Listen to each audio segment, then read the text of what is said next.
Ate, bakit? May nangyari ba? Helen, Ben, may nakita kaming sanggol sa bukid. Nakabalot lang sa kumot. Ewan ko kung sinong nag-iwan. Oh, Diyos ko. Teka, puntahan natin. Mahal! Mahal! Tara sa bukid, dali! Bakit? Gabing-gabi na, mahal. May nangyari ba sa asyenda? May sanggol daw na naiwan sa bukid. Bilisan mo, puntahan natin. Ano? Sino namang gagawa noon? Tara na. Ay, Diyos ko. Napakawalang puso naman ng magulang na mag-iiwan ng sanggol sa bukid pa. Napakalamig pa naman ngayon. Nagulat na nga lang kami nang makarinig kami ng iyak ng sanggol.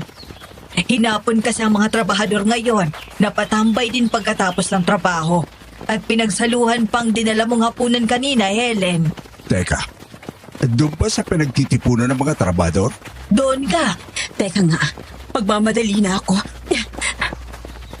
Esang! Ma'am Helen, bilisan nyo! Umiiyak na yung bata! Tabi, makikiraan ako. Oh, Diyos ko. Bakit hindi nyo malang dinampot ang bata? Pinabayaan nyo lang na nakahiga sa lupa. Oh, Diyos ko. Lamig ka na siguro. Shh. Tahan na, baby. Ma'am Helen, hindi ko kasi natin alam kung saan galing yung sanggol na yan. Napakaliblib pa naman ang baryo natin. Paano kung isa pala yung tiyanak? Tapos nagpapanggap lang na sanggol. O kaya naman, anak yan ng aswang tapos iniwan lang dito para mambiktima. Ano? Pati ba naman sanggol pinag-iisipan nyo ng ganyan? Wala ba kayong nababalitaan na nanganak ngayon? Paano napunta dito ang sanggol? Wala, Ben. Maliit lang naman itong baryo natin. Hindi nakakatakas dito ang kahit anong chismis. Mahal, paano kung ito na siguro ang sagot sa kagustuhan nating magkaanak? Mahal, hindi natin pwedeng akuin ang bata ng basta-basta. Kailangan muna nating alamin kung sino ba talaga ang mga magulang niya. Alam ko, mahal. Pero tingnan mo naman siya. Napakagandang bata. Hayaan mo, mahal. Dadali natin siya sa mansyon. Sa ngayon, tayo muna ang mag-aalaga sa kanya. At habang hindi pa natin natatagpuan ang tunay niyang mga magulang, tayo muna ang tatayong magulang sa kanya.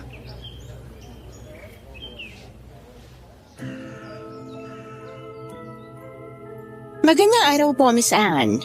Ako nga po pala si Helen. 55 years old na ngayon at ang asawa ko naman ay 63 years old. Ngunit nang makita at makuha namin sa bukirin ang sanggol na pinangalanan naming Mika, 30 years old pa lang ako noon at si Ben naman ay 38 years old. Bagamat hindi pa ako lubusang matanda noong mga panahong yon, nawawalan na kami ng pag-asang magkaanak. Kaya nang makita ko noon si Mika, pakiramdam ko ay isa siyang hulog ng langit. Ang sagot sa lahat ng mga pangungulila naming mag-asawa sa isang anak.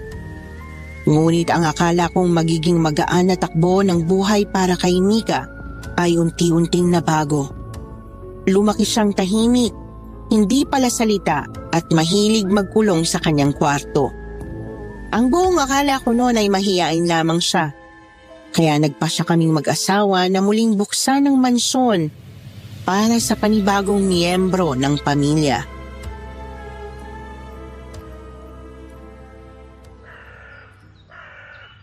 Mika, anak. Halika nga rito, dalian mo. Bakit po, Mama? Hindi ba tinanong kita nung isang gabi kung gusto mong magkaroon ng kapatid? Opo. Alam ko, anak. Sinabi mong ayaw mo. Pero naisip ko, siguro mas mabuti kung masanay ka na may nakakausap dito sa mansyon. Yung may kalaro at kasama ka kapag wala kami ng Papa Ben mo. At saka anak, Hindi pwede na lagi ka lang sa bahay nag-aaral. Kailangang maranasan mo rin pumasok sa eskwela. Makisalamuha sa ibang bata. Naiintindihan mo naman si Mama, di ba? Pero Mama, ayoko po ng kapatid o kalaro. Hindi ko po kailangan yun. Pero anak, hindi maganda na nakikita kong lagi kang may kausap kahit wala naman. Kung gusto mo ng kausap, pwede ka namang magkaroon ng kapatid. Pero Mama, kaibigan ko po yun. Binabalaan niya lang ako. Mama, natatakot po ako magkaroon ng kapatid. Ang sabi ng kaibigan ko, magiging masama daw ako kapag nangyari yun. Masasanay ka rin, anak. At hindi ka magiging masama. Basta lagi kang magdarasal sa Diyos. Huwag mong paniwalaan ang sinasabi ng kaibigan mo. Hindi mo siya kilala kung mabuti ba siya o masama. Basta anak ka, hindi ka naman namin minamadali. Pero kahit kaunti, araw-araw subukan mong makasalamuha, Mika. Lalo na at sa susunod na linggo, darating na ang bago mong kapatid na si Albert. 1 taon lang ang agwat niyo, anak. Kaya alam kong magkakasundo kayo. Hindi! Sinabi ng ayoko ng kapatid eh. Pag dinala niyo dito yung sinasabi niyo, papatayin ko siya. Mika, anong pinagsasabi mo, ha? Kailan ka pa natuto ng ganyang mga salita? Hindi ka namin pinalaki para maging masamang tao. Diyos ko, Mika. Hindi ka dapat nagbabanta ng ganyan sa tao. Halika rito. Pagdasal tayo, anak. Humingi ka ng tawad sa Diyos sa sinabi mo ngayon. Hindi! Ayoko! Bitawan niyo ako, Mama! Ayoko ng kapatid! Ayoko pumasok din sa kwarto niyo! Masusunog ako riyan, Mama! Ayoko po!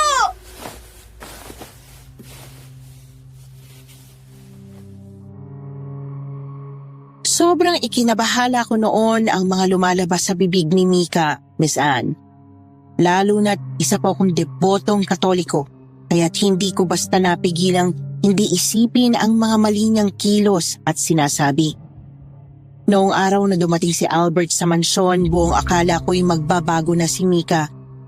Ngunit hanggang sa kanilang paglaki, lalo lamang siyang lumayo sa aming pamilya.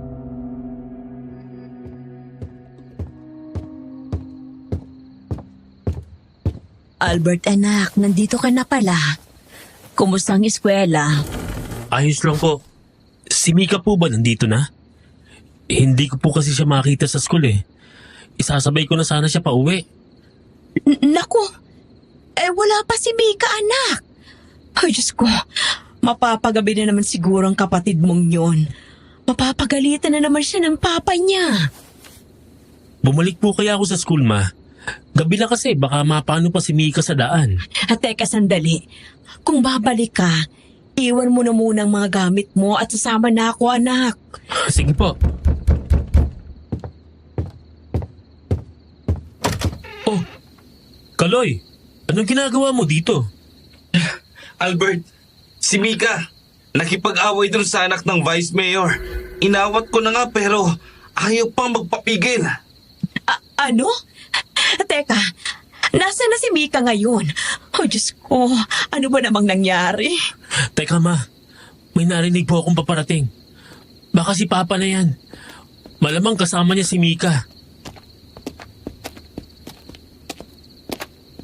Ano bang problema mo, bata ka, ha? Sa dinami-dami ng makakaaway mo, anak pa talaga ng kakompetensya ko ngayon sa eleksyon. Hindi nyo ba alam na sa oras na madawit kayo sa gulo, pangalan ng buong pamilya natin ang mapapahiya? Hindi pa tapos ang kampanyahan, mga anak. Huwag naman sana kayong sakit sa ulo. Lalo ka na, Mika. Kababae mo pa naman. Bakit ba hindi katulad sa kapatid mong si Albert? Ikaw itong babae. Ikaw pang sakit sa ulo. Anak naman kasi. Ano ba naman at nakipag-away ka? Ano bang nangyari? Bakit ba nagtatanong pa kayo? Wala naman talaga kayong pakialam. Tsaka pwede ba? Huwag kayong umasta na parang totoong concern kayo sa akin. At lalong wag niyo akong ikinukumpara dyan kay Albert. Mika, bumalik ka rito! Kinakausap pa kita! At yung mga pa mo, tigilan mo na yung pagdadagbog sa harap ko! Hayaan niyo na po siya, pa. Susubukan ko na lang po siyang kausapin yung nakaaway niya kanina para hindi na lumaki pa tong gulo. Ay, nako. Hindi ko na alam ang gagawin ko sa kapatid mo, Albert. Kung iisipin, mas naging tutok kami sa pagpapalaki sa kanya kaysa sa'yo. Sanggol pa lang siya, kami na ang nagpalaki. Pero ayan, siya pa ang tumutubong ganyan. Mahal, tama na yan. Baka mapano ka na. Masama pa naman sa'yo ang magalit ng husto. Hayaan mo, kakausapin ko si Mika mamaya. Pakikiusapan ko siyang mabuti. Siguro mas mabuti rin po kung si Mika mismo ang humingi ng tawad doon sa inaway niya. Ang rinig ko po kasi, pinagbantaan ni Mika na papatayin yung anak ng Vice Mayor eh. Anak ng... Aatakihin talaga ako sa puso ng anak natin yan, Helen. Ano ba nagawa nating mali sa kanya? Sige, Kaloy. Salamat. Buti at nakita mo rin ang pangyayari kasi paniguradong hindi naman magsasabi ng totoo si Mika. Kita na lang tayo bukas ha, para sa gagawin nating project. Sige Albert, inaantay na rin siguro ako ni Nanay Esang. Mauna na po ako, Tita Helen, Tito Ben. Sige, salamat iho. Mag-iingat ka pa uwi.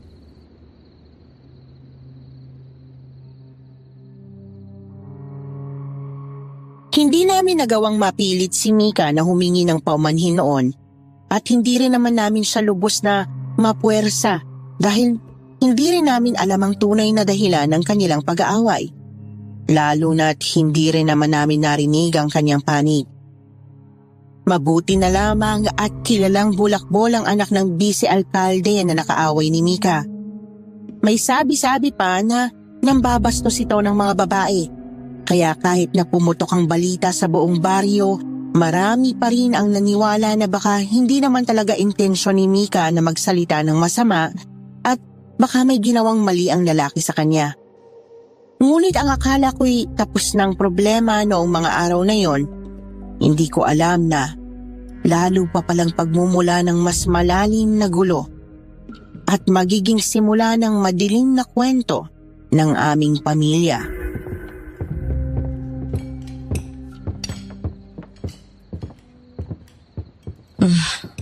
Nakakarinig na ako ng mga yabag ng paa.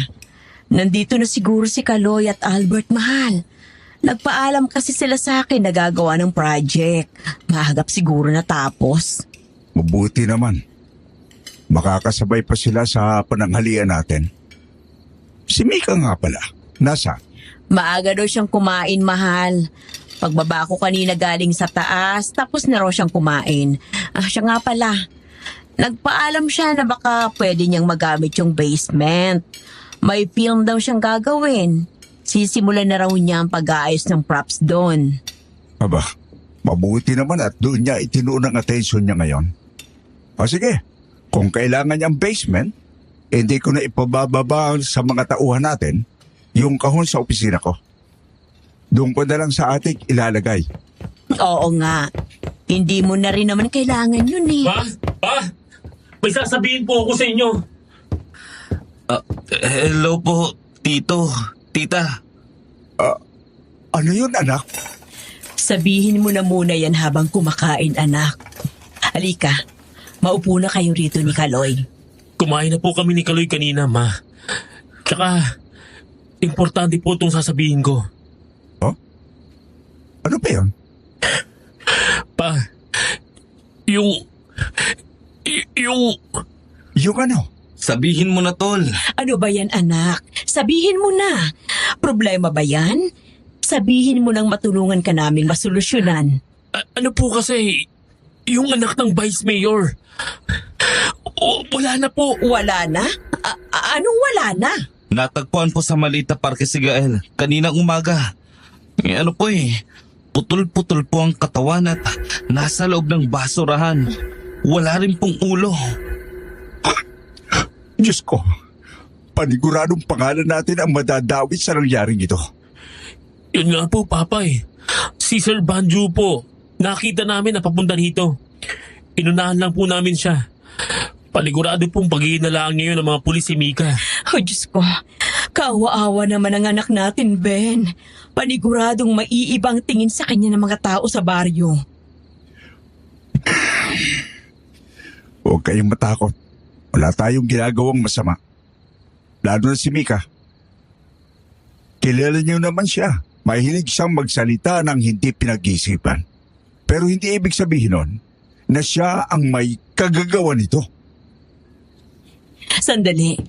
Tatawagin ko muna si Mika.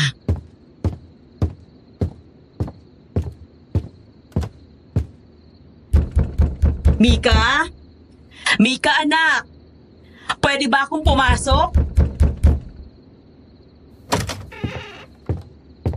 Bakit napakadaming plastic dito? Nakasabit pa sa kisame. Mika! Ma! Ma! Di ba sabi ko sa inyo huwag kayong papasok dito? Hindi pa tapos ang ginagawa ko, baka masira. Sorry, anak. Tinatawag ka kasi ng papa mo eh. Kailangan nating mag-usap. Sige po, tara na. Sa susunod, Ma, tumawag na lang po kayo sa akin pag may sasabihin kayo. Hindi niya kailangan puntan ako dito sa basement. Madilim po at may ipis pa, baka masaktan pa kayo. Sige, anak. Pasensya ka na. Kung kailangan mo ng katulong sa paglilinis, pwede mo namang sabihan ng kuya mo. Hindi na po, kaya ko na. Sige na, Ma, tara na.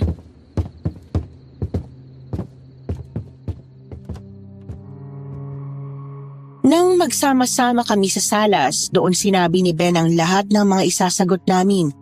Oras na magtanong ang mga pulis. Lahat naman kami ay may kanya-kanyang alibay, kaya't hindi pa ako gaanong nag-aalala noon. Ilang sandali pa kumatok na rin ang isang pulis sa harap ng mansyon.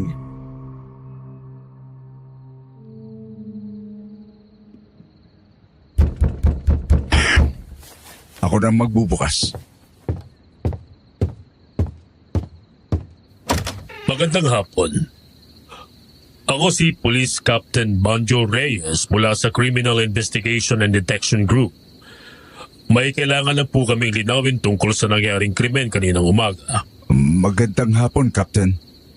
Ano bang may paglilingkod namin sa inyo? Pwede po ba akong pumasok? Mas mabuti rin kung narito ang lahat ng miyembro ng pamilya para sa ilang katanungan. Naandito lahat, Captain. Talagang iniintay ka namin mula nang mabalitaan namin ang nangyari. Malamang isa sa mga suspek ninyo ngayon ay ang anak kong si Mika. Kung pagbabasihan ay ang nakaraan nilang away. Mahal, ano pa? Kapitan, maupo po muna kayo. Gusto niyo po ba ng maiinom? Tsaa, juice o kape? Hindi na ho, Miss Helen.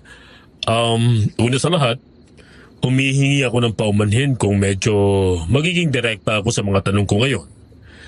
Sensitibo po kasi ang kasong ito, lalo na't biktima ang anak ng Vice Mayor. Naiintindihan po namin, Captain. Mabuti. Ikaw si Mika, tama? Ako nga.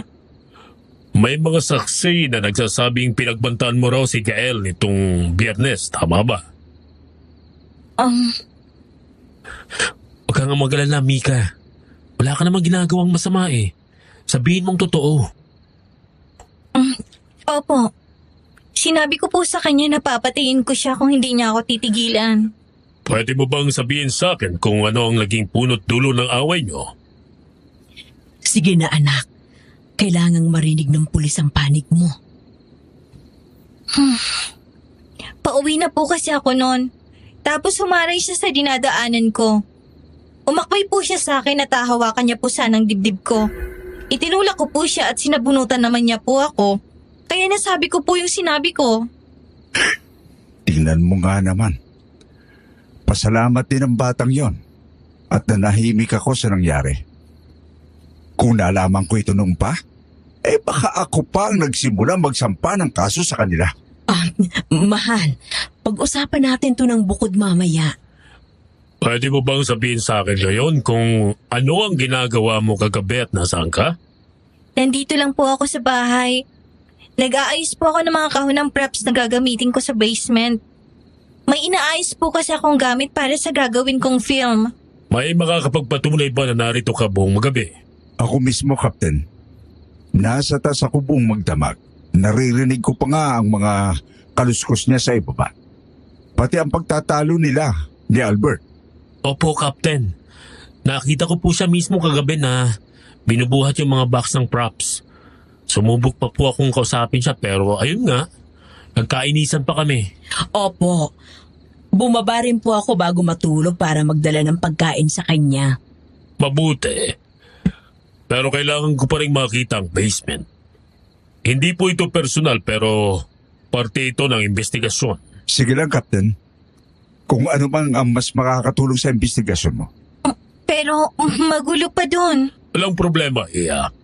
Kailangan ko lang masiguro ang lahat ng detalye. Pero Hayaan mo na, Mika. Isang tabi mo na muna yung pagkaarte mo sa mga gamit. Tutulungan ka na lang namin ni Kaloy mamaya sa pag-aayos ng props mo.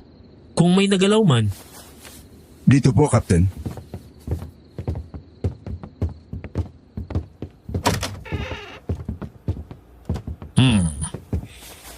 Para saan ang mga plastic na ito? preps po. May eksena kasi sa film na kailangan ganito ang set. At itong mga kahon nakasil pa. Pero kailangan ko itong buksan, Iha. Sige po. Pero pare-pareho lang naman pong laman yan. Tulungan ko na po kayo, Captain. May cutter po ako dito. Sige, Iho. Makikibukas na. Oh, plastic containers? Mika, para saan to? Basta kailangan ko yan sa props ko. Gugupitin ko at gagawing collage. Sige. Salamat sa pakikipag-cooperate pero hindi pa ito tapos. Babalik pa ako para magtanong muli kung may bago kaming matuklasan. Sana'y manatili lang kayo dito sa bayan at makipagtulungan sa investigasyon. Makaasa po kayo, Captain.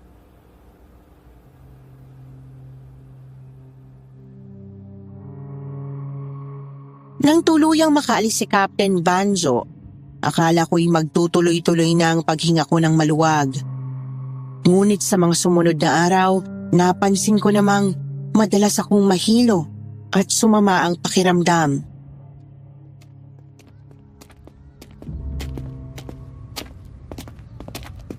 Oh, Helen, anong nangyari sa'yo? Bakit namumutla ka? Anak ko, mabuti pang at dali na natin yan kay Aling Nene. Oo nga. Kaya nga nagpasama na ako sa'yo, Ate Esang. Hindi pa rin kasi ako nakakapunta sa albularyo yun eh. Pero nakakarinig ako ng balita na magaling daw siya. Lagi na kasing masama ang pakiramdam ko nitong mga nakaraang araw. Lagi ako nahihilo. Ayaw ko nang mabanggit kay Ben dahil masyado siyang abala ngayon sa kampanyahan. Stress na siguro yan, Helen. Kaya isip mo dyan sa anak mong si Mika. Ewan ko ba, kung gaano kabait ninyong mag-asawa, gano'n naman kasama ang ugali ng ampun yung yon. Mabuti na lang at naisipan yung ampunin si Albert kahit papano. May anak kayong maaasahan. Ewan ko nga ba, Ate Esang.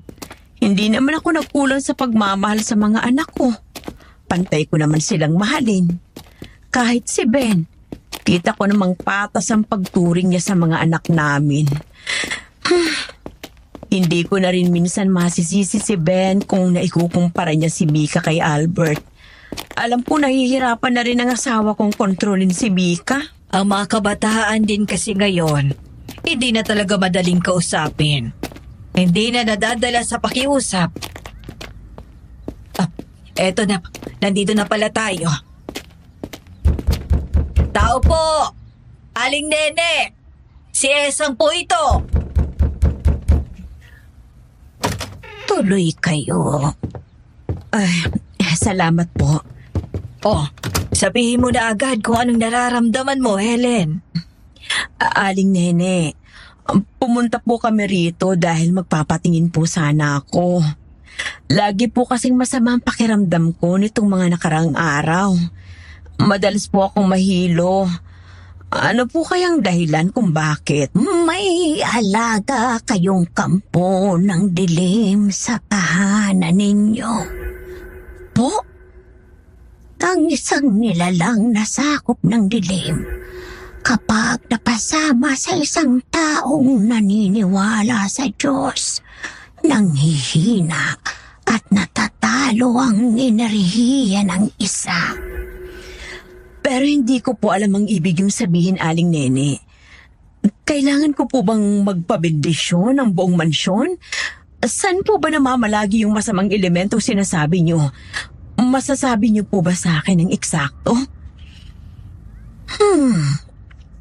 Pasensya ka na, Helen. Pero hindi kita matutulungan sa problema mo. Isa lamang akong albularyo na nagpapagaling ng may sakit sa abot ng aking makakaya.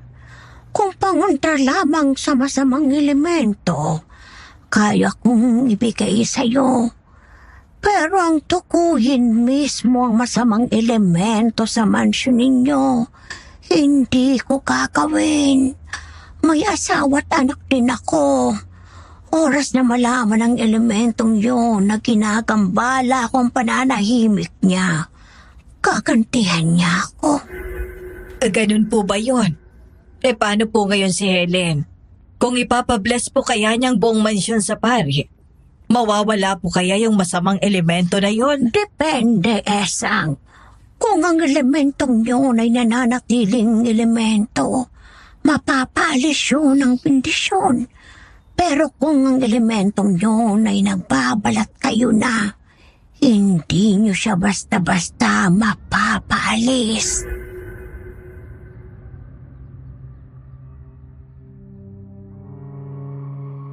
Umalis po kami noon sa kubo ni Aling Nene na puno ng kaba dahil sa mga narinig namin. Kaya bago ko umuwi sa mansyon ay dumaan muna ako sa simbahan upang magsimba at ipabasbas ang paborito kong rosaryo. Para bang yun na lamang ang tanging sandalan ko noong mga oras na yon. Pagdating ko sa bahay, nadatnan ko si Mika na kalalabas lang mula sa basement. Nakasuot ng kulay itim na jacket at pantalon at inalis ang suot na kulay itim na mask bago yun isinilid sa kanyang bulsa. Malinaw na nakita ko noon ang bakas ng kung anong mapula sa kanyang kamay. Ngunit hindi ko na rin napagmasdan pa dahil mabilis niya yung isinilid sa bulsa ng kanyang jacket bago pumasok sa loob ng kanyang silid. At hanggang ngayon ay malinaw pa rin sa akin ang eksenang yon. Hindi ko maintindihan kung bakit nanindig ang balahibo ko habang pinagmamasdan siya.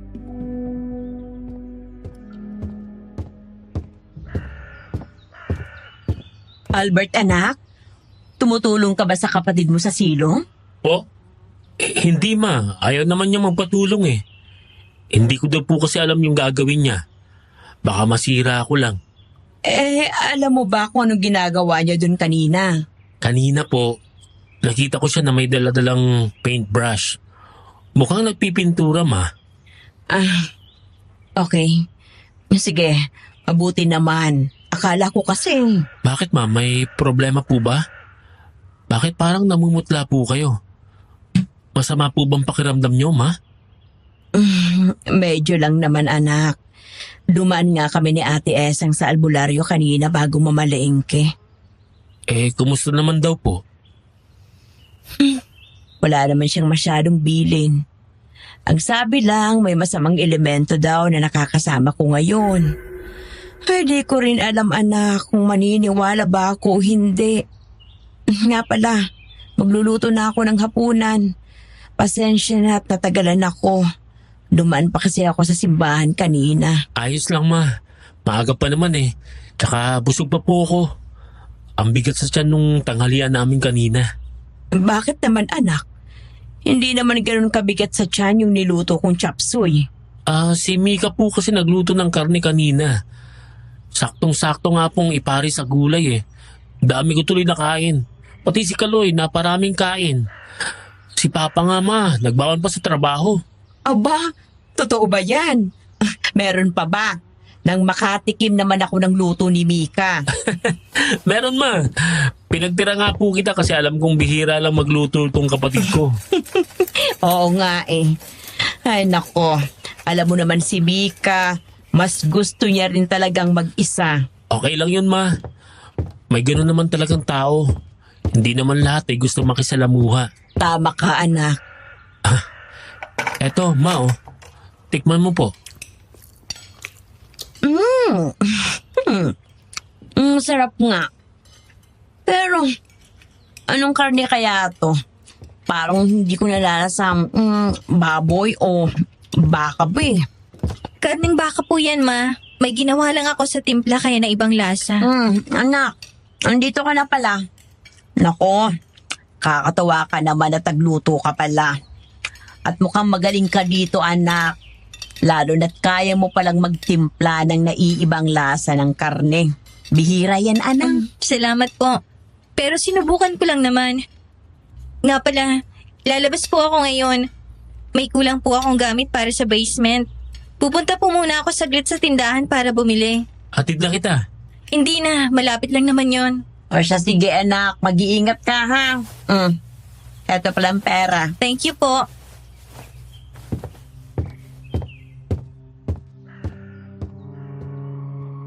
Sino bang mag-aakala na ang simpleng usapan naming mag-iina noong araw na yon ay magiging napakabigat na alaala para sa akin ngayon? Dahil kinabukasan ay bigla kaming sinalakay ng mga otoridad sa mansyon. Kinalughog nila ang buong bahay at pilit na hinahanap si Mika na ng mga oras na yon ay hindi pa rin bumabalik. Mula nang magpaalam siya sa aking bibili ng kulang na kagamitan.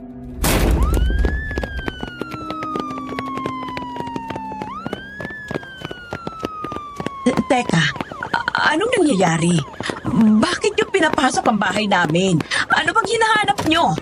Sandali, huwag dyan sa basement. Magagalit ang anak ko kapag nalaman niyang pinakailaman nyo yan. Officer, anong problema? May search warrant po ba kayo? Meron, Albert.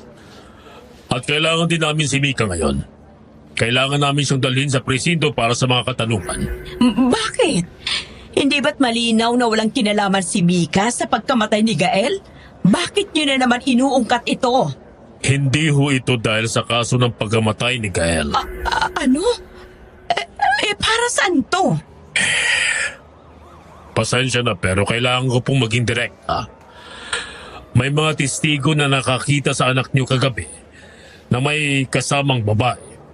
Ayon sa kanila, sa pilitan niyang hinila sa madilim na bahagi ng gubat ang babae na mukhang inabangan pa ni Mika mismo sa tapat ng isang tindahan.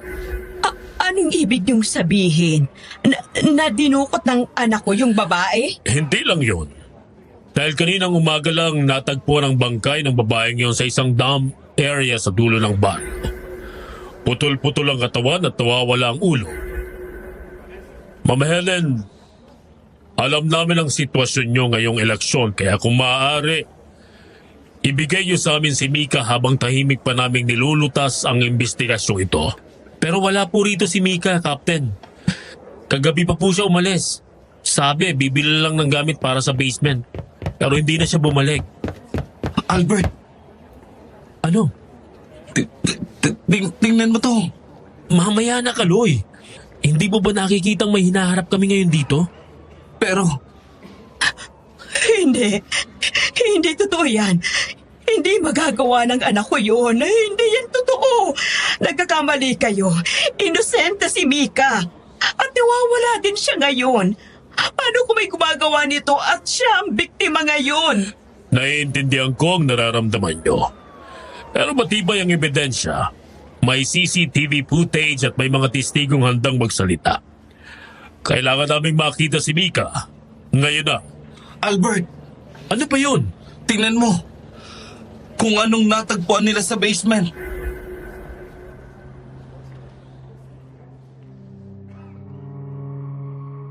Maging ako ay napalingon sa sinasabi ni Kaloy nang makita ko ang mahabang lamesa na tila nakatago sa isang sulok ng silid at napapalibutan ng mga plastik na ginawang parang pader. Noong mga oras na yon, Inilibot ko ang paningin sa paligid ng basement at doon na ako tuluyang napasuka at napaiyak. Sa bawat sulok ng basement ay may ginawa si Mika na tila mga kwarto na tanging mga plastik lamang ang nagsisilbing pader. Ngunit dahil inalis na yon ng mga pulis, kitang-kita ko ang mahahabang lamesa na may nakapatong na mga Tupperware na puno ng iba't ibang uri ng sariwang laman. May puso, atay, bituka at iba pang laman.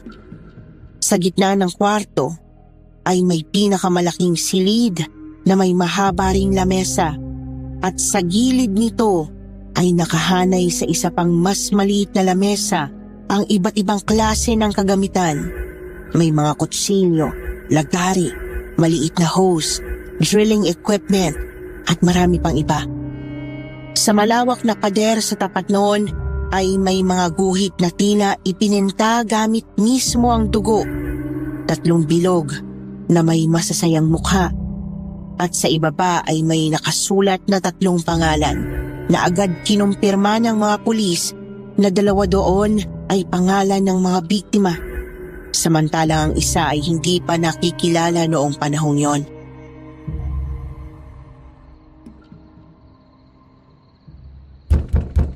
Helen, gising ka pa.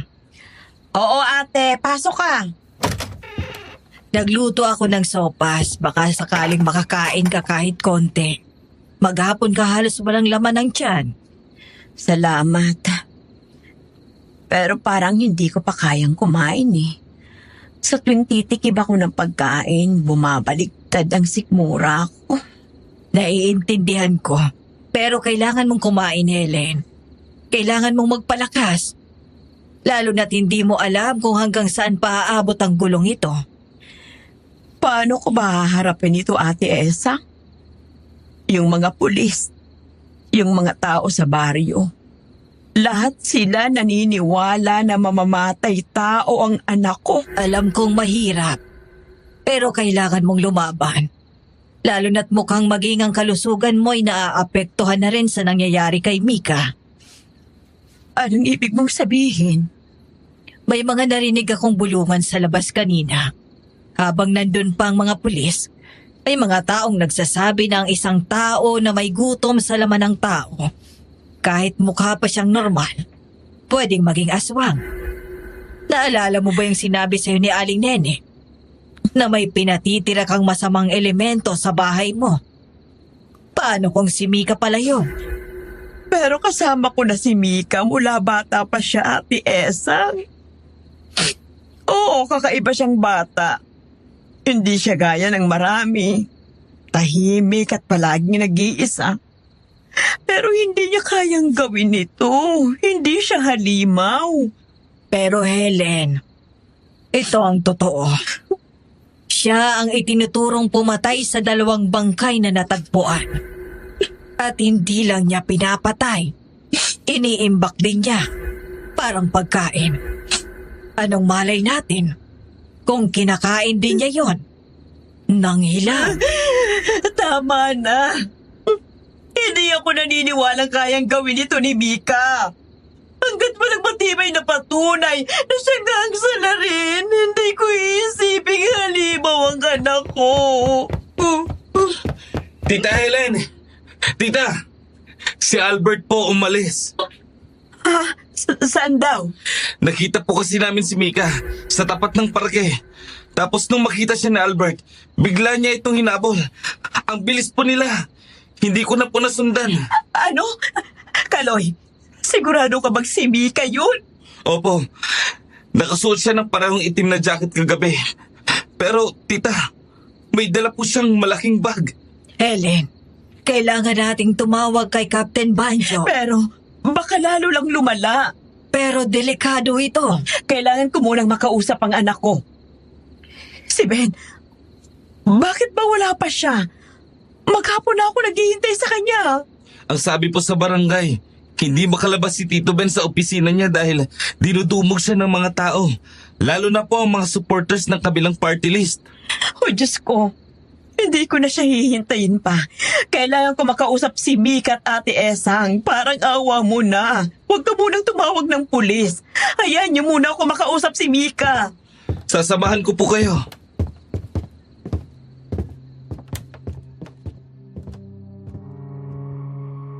Sinubukan naming magharap sa parke at sa mga kalapit na lugar na maaari nilang puntahan. Ngunit nang maisipan kong balikan ang mansyon, doon na kami nagpatuloy na pumunta. Pagdating namin doon, nakakalat ang mga police tape. Magulo ang lahat ng gamit. At maging ang mga sofa ay wasak at gutay-gutay.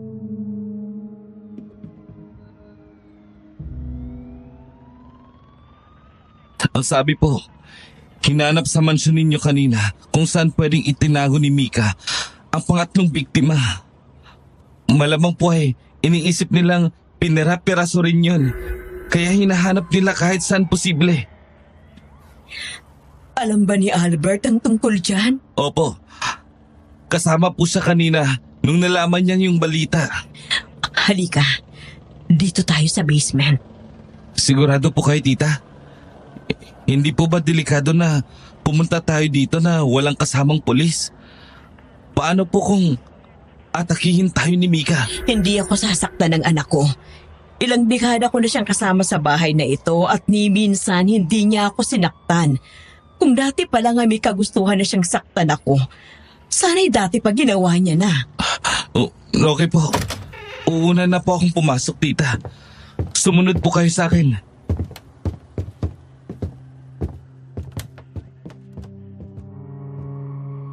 Dahan-dahan kaming bumaba ni Kaloy sa basement. Wala na roon ang mga Tupperware, ngunit bakas pa rin ang lahat. Kaya napilitan akong takpan ng aking ilong at bibig upang mapigilang masuka. Sa patuloy naming paglalakad, nakarinig kami ng mga ungol.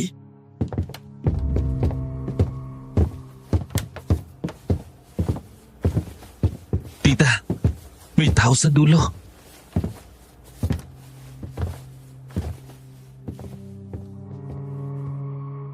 Sinundan namin ang tunog hanggang sa sulok ng basement, sa likod ng mga nakatambak na lumang aparador.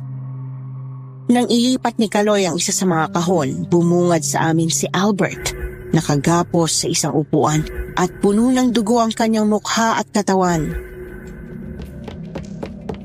Ay! Albert! Ay, Diyos ko anak! Anong nangyari sa'yo? Si Mika. Wait! Alisin natin tong tali. Anak! Oh, Diyos ko! Bakit ginagawa ito ng kapatid mo? Kailangan natin umalis dito. Narinig ko siya kanina. Wala na siya sa katinoan. Kahit ako, kaya niya na akong saktan. Tita, may tao sa itaas. Tumigil kami sa paghinga.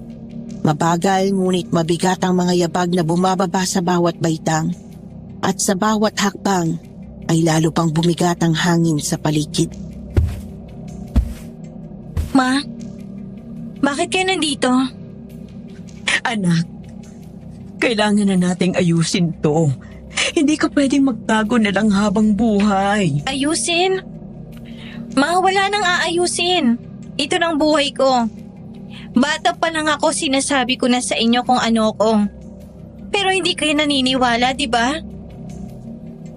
Mika, pakinggan mo ko. Kung may nagawa ka man, may paraan pa para harapin ito. Sumuko na tayo sa mga pulis. Sabihin mo sa kanilang totoo. Ako mismo ang sasama sa iyo. Hindi ka namin pababayaan, anak. Sasamahan ka namin ng pamilya mo.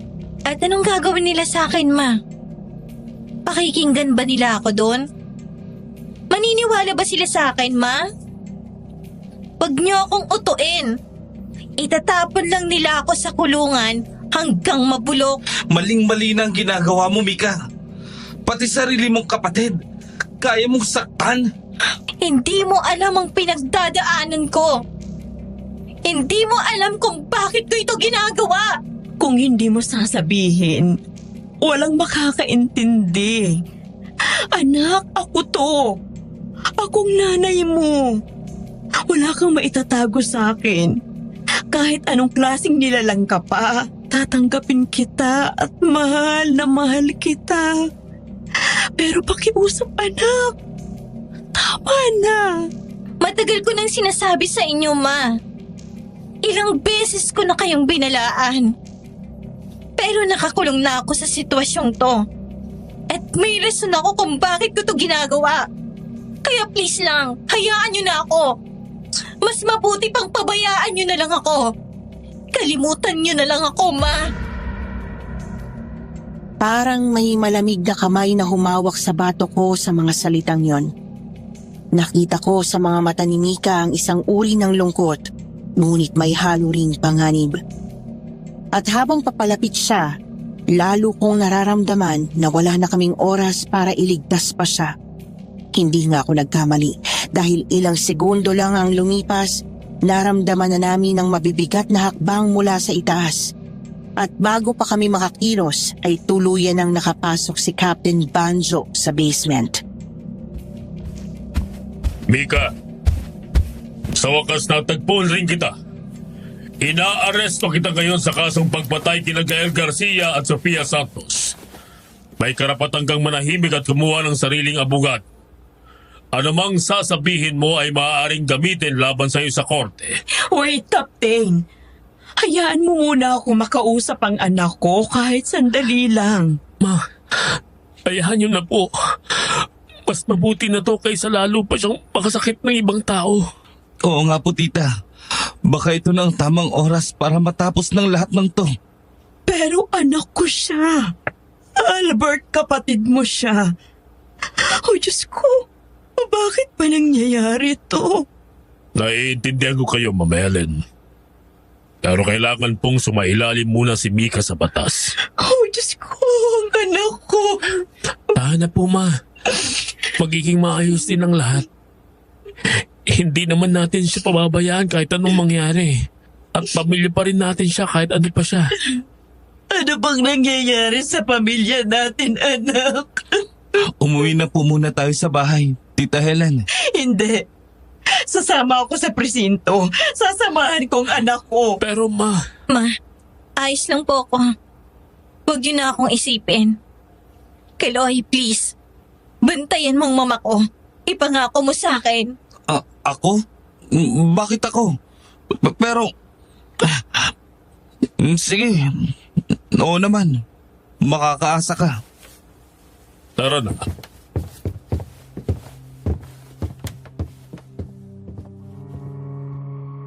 Wala akong nagawa ng tangayin noon ni Captain Banjo si Mika. At halos madurog ako sa sakit nang makita ang anak ko sa ganoong sitwasyon. Pagbalik namin sa bahay nila Ate Esang, naroon na si Ben. At agad kong napansin ang bakas ng sugat sa gilid ng kanyang kilay at labi.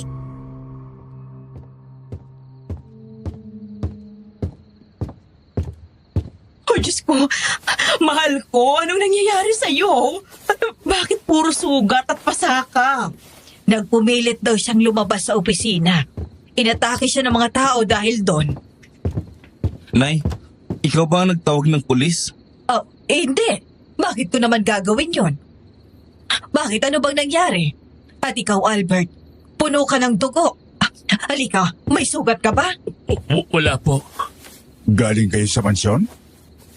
Akala ko ba, crime scene yun at bawal na tayong pumasok doon? Oo. Pero gusto ko makausap ang anak natin. Pero bago ko pa siya makausap, dumating na si Captain Banjo at inaresto si Mika. Ano? Inaresto si Mika? Oo, Ben. Wala na akong nagawa. Kinuha na siya ng mga pulis. Diyos ko. Mika.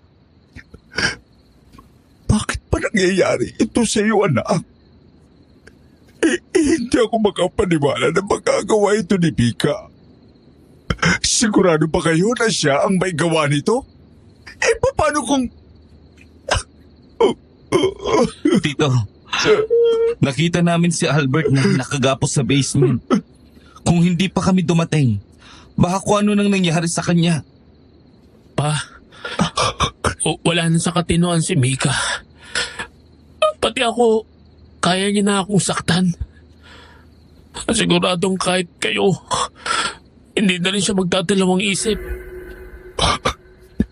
Pero kilala natin ang anak natin, Ellen. Hindi man siya malambing pero ramdam kong mahal niya tayo. At lalo ka na mahal. Kung gusto niya tayong saktan, noon pa sana. Kaya sasamahan ko siya kahit sa presinto. Hindi natin siya pwedeng pabayaan na lang. Sasama ako sa iyo. Hindi pwedeng ikaw lang ang mag-isamahan. Pero magpahinga muna kayo. Halos hindi na kayo nakahinga sa nangyari. Gamutin muna natin ang mga sugat ninyo. Tita, baka mas mabuti ring tumawag po kayo ng abogado para kay Mika. Oo, gagawin natin yan. Hindi ko hahayaang mag-isa siya doon. Helen! Helen! Helen! Buksan mo itong pinto. Teka, si Aling Nene ba yun? Anong ginagawa niya dito? Ako na po ang magbubukas ng pinto. Aling Nene, bakit po kayo naparito? Hindi ba't sinabi ko na sa inyo na huwag ninyong idadamay ang pangalan ko kung gagambalain ninyo ang masamang elemento sa bahay ninyo? Teka, ano ho bang sinasabi niyo? Wala naman kaming ginagawa, Aling Nene. Anong wala? Mula kahapon, hindi na bumabalik ang anak kong dalaga. Pauwi na dapat siya galing Maynila pero hanggang ngayon, hinihintay ko hindi siya dumadating. Teka lang ho, Aling Nene. Ano namang kinalaman namin dyan? Oo nga po, Aling Nene. Paano kung hindi lang natuloy umuwi ang anak niyo? Bakit hindi niyo tawagan o hanapin? At bakit sa amin kayo nagtatanong? Hindi ko siya hinahanap sa inyo dahil natagpuan na siya. Patay at putol-putol ang katawan. Nakasilid sa sarili niyang maleta. Ano? Oo. Wala na ang anak ko. At dahil sa inyo yon, idinamay ninyo siya sa mga nangyayari sa pamilya ninyo. Aling Nene, wala kaming alam sa sinasabi ninyo. Anong wala? Helen, kung hindi dahil sa gulo ng pamilya mo, buhay pa sana ang anak ko. Aling Nene, nakikiramay po kami. Pero wala po kami kinalaman sa nangyari sa anak ninyo. Wala rin kasiguraduhan kung sino talaga ang pumatay sa kanya. Malamang nalaman ng demonyo na sa inyo na ako nagsabi tungkol sa rason kung bakit may sakit ka ngayon, Helen. Kung sinunod mo akong huwag nang makialam, hindi mangyayari ito. Sabi ko na sa inyo, masamang elemento yung kasama ninyo sa bahay. Aling Nene, hindi lang po kayo ang biktima rito. Kung si Mika man ang may gawa ng lahat, biktima rin kami. Lalo na ang pamilya niya. Kaloy, tama na. Mika, siya ba? Siya ba ang gumawa nito sa anak ko? Hindi ko alam.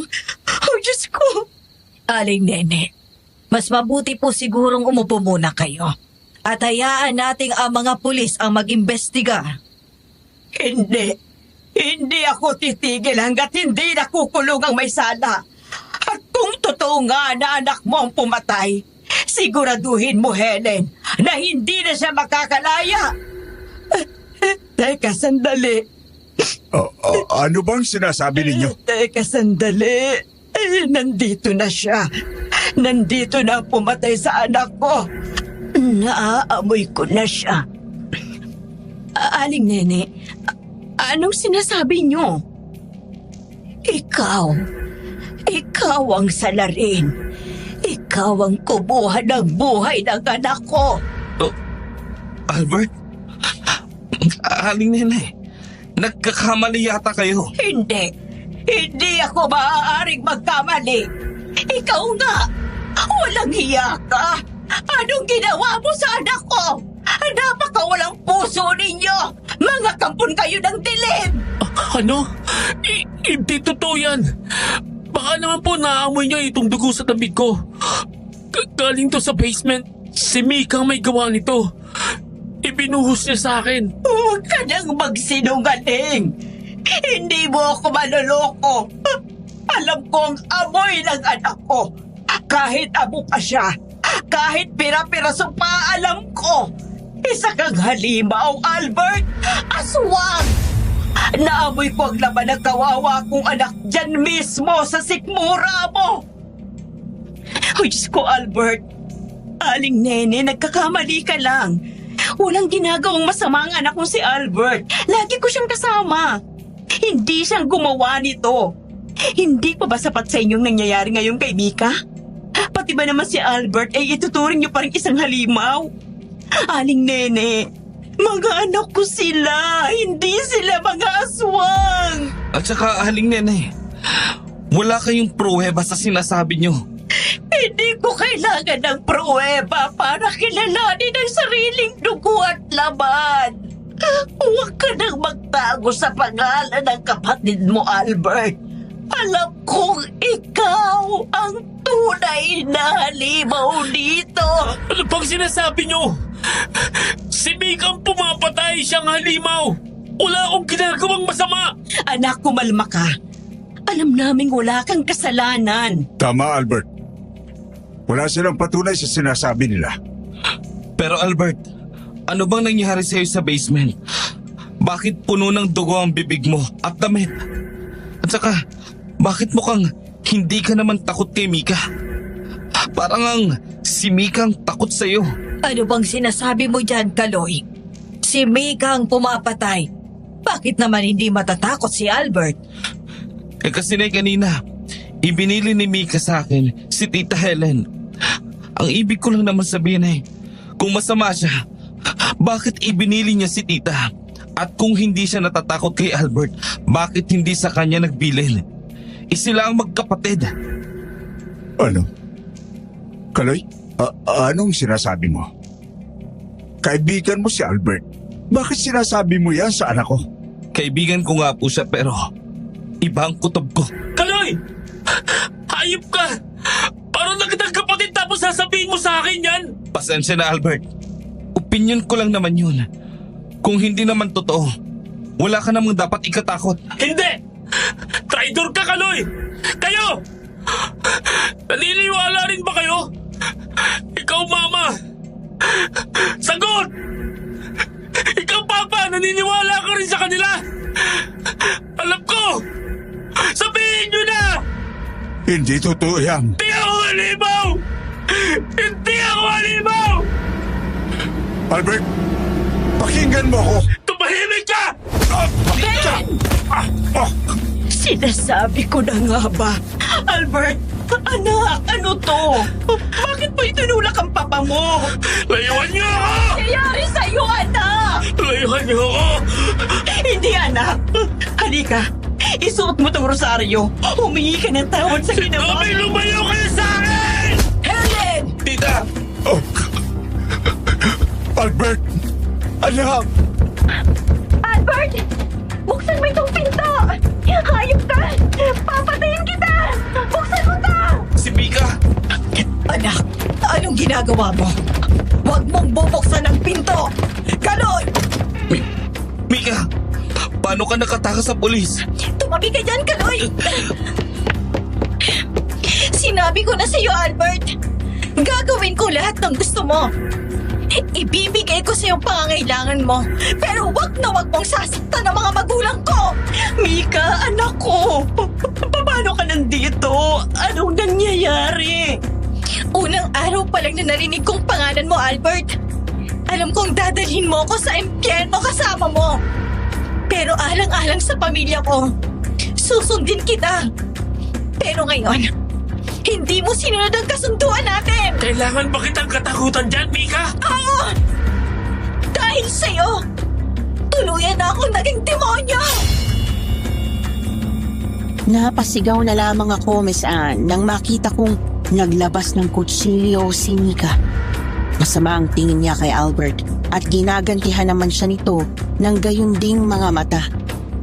Bago pa ako makaawa, tumakbo na si Mika upang saksakin si Albert. Ngunit nagulat ako nang bigla itong magbago ng anyo.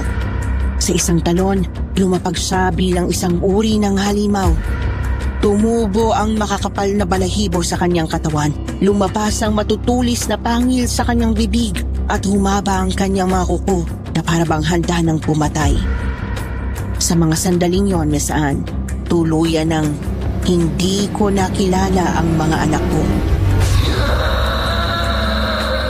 Oh, Diyos ko, Albert! Anak ko! Aswang! Aswang! Akong harapin mo, Albert! Subukan mo lang nasaktan ang kahit sino sa kanila! Hindi kita titigilan! Hanggat hindi ka namamatay sa mga kamay ko! Masyado ka nang mapagmataas, Mika. Hindi porket kaya mong pumatay ay kakayanin mo na ako. Isa ka lang baliw na tao, Mika. Tao, wala kang laban sa katulad ko. Tanggap ko kung mamamatay ako ngayon. Pero hindi ako makakapayag na mananatili pa ang halimaw na katulad mo dito sa mundong to! Huwag kang magmalinis, Mika. Sa mata ng mga tao, mas masahol ka pa sa halimaw. Isa kang mamamatay tao at sa mga mata nilang lahat, ikaw ang aswang. Wala akong pakialam! Nang pumasok ka sa mansyon, tanggap ko na ang kapalaran ko!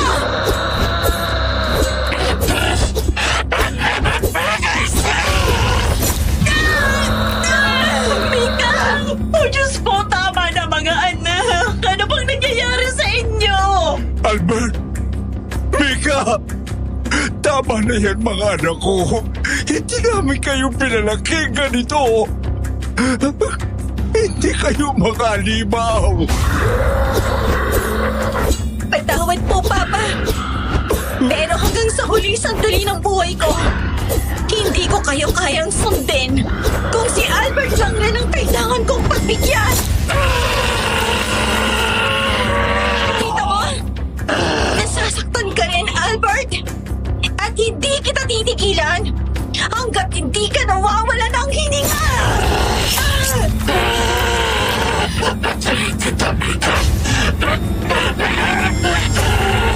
Lumabas na tayo. Umalis na tayo rito bago pa tayo madamay. Hindi! Mga anak ko yan! Hindi ko sila pwedeng iwan! Albert, Mika, tumigil na kayo! Helen, tama na. Wala na tayong magagawa sa kanila. Ayaw ko rin silang sukuan. Helen, pero importante sa akin ang maligtas ka. Ben, bitawan mo ako! Kailangan ko lapitan sila! Anak ko sila! Mahal, makinig ka sa akin. Wala na siyang kontrol sa sarili nila. Hindi ko kakayanin kung ikaw ang mapapahamak. Halika na, tita! Helen, halika na. Iwan mo na sila. Hindi na natin sila kayang pigilan. Sa ngala ng makapangyarihang Diyos, inuutusan ko kayo mga kampo ng dilim. Lisanin na ninyo! Tara na! Agad akong inalalayan ni na Ate Esang at Ben palabas ng bahay. Ngunit pagtungtong pa lang namin sa labas, tumalon pabalik mula sa loob si Albert. Wilasak ang bubong at pabagsak na lumapag sa aming harapan. Sa kanyang kamay ay hawak niya ang putol na ulo ni Aling Nene, habang ang kanyang bibig ay ngumunguya pa ng sariwang laman. Pagkatapos, lumabas mula sa loob ang sugatang si Mika. Humarang sa harapan namin at agad na humanta para umatake. Ngunit sa sandaling akala ko'y susugurin kami ni Albert, bigla siyang bumalik sa pagiging anyong tao.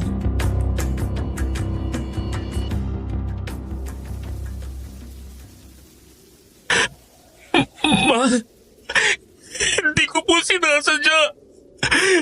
Hindi ko lang mapigilan. Hindi ko po ginisang maging ganito. Hindi ko ginisang maging halimaw.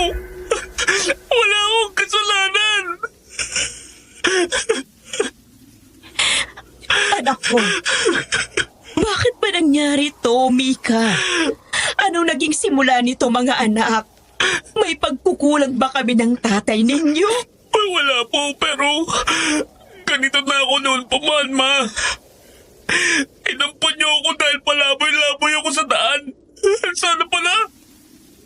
Sana hindi niyo na lang ako kinupkop.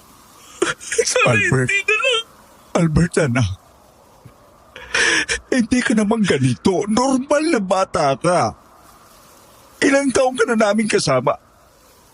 Maalalahanin at masunurin kang anak.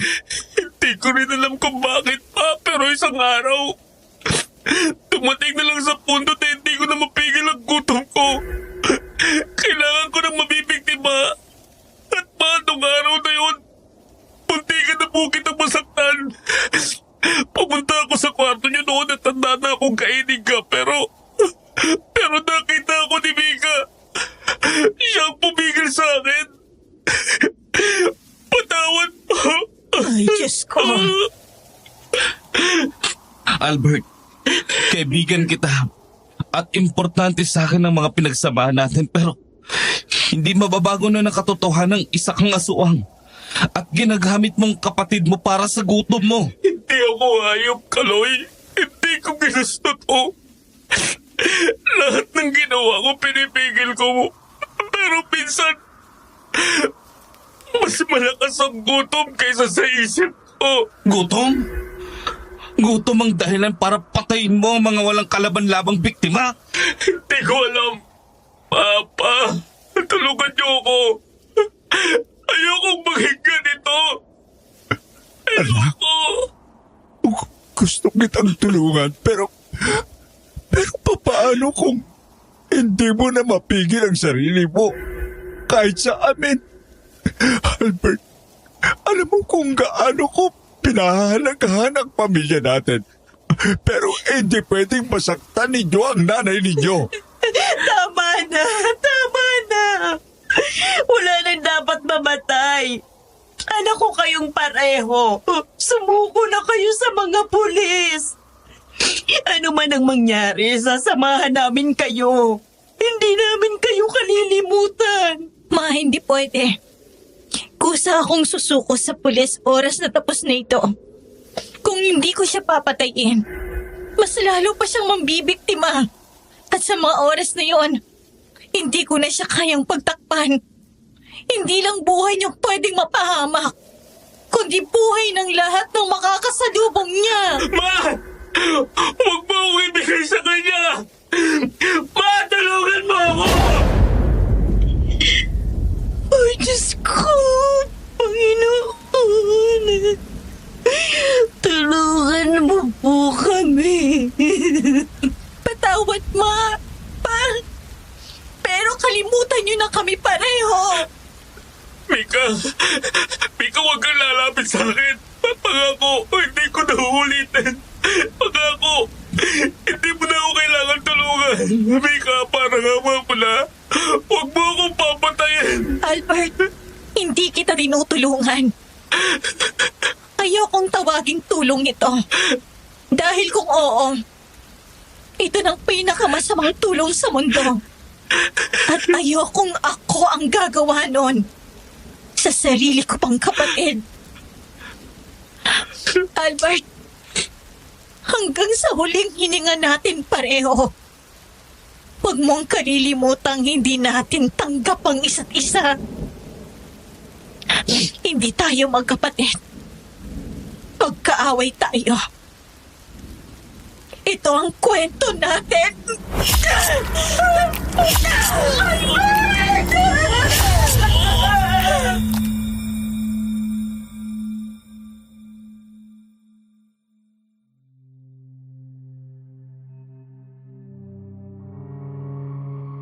Tandang-tanda ko pa noon, Miss Anne, kung paano bumagsak ang mga luha mula sa mga mata ni Mika.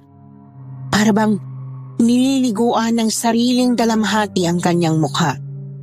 Nanginginig ang kamay niya habang paulit-ulit niyang sinasaksak sa tiyan si Albert hanggang sa tuluyan itong bumagsak sa lupa.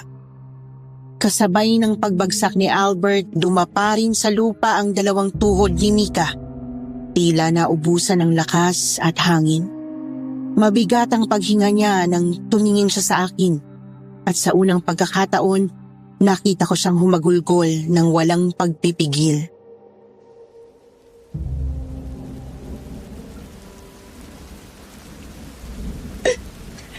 Mika, anak. Isuot mo itong rosaryo. Humingi ka ng tawad sa Diyos sa lahat ng nagawa mo. Patatawarin ka niya, anak ko. Patatawarin ka niya. Sana nga, Ma. Sana nga po.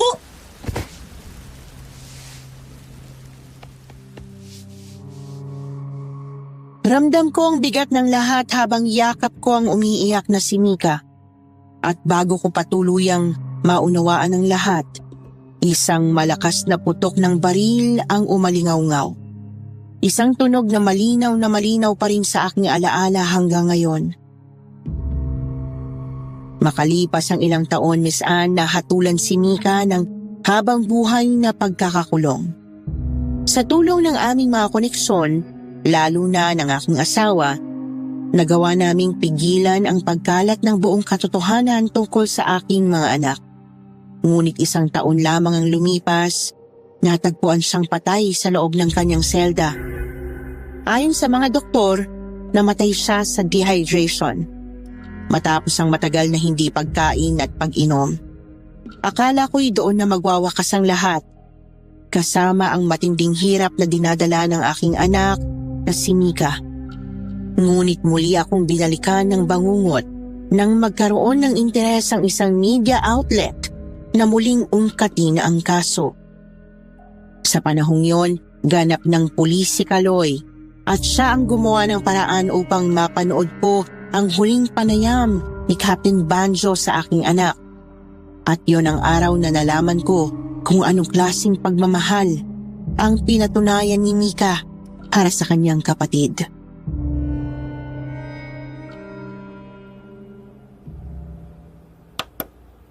Mika, nakita namin ang lahat sa mansyon at alam namin kung paano mo dinukot at tinapos ang buhay ng mga biktima mo.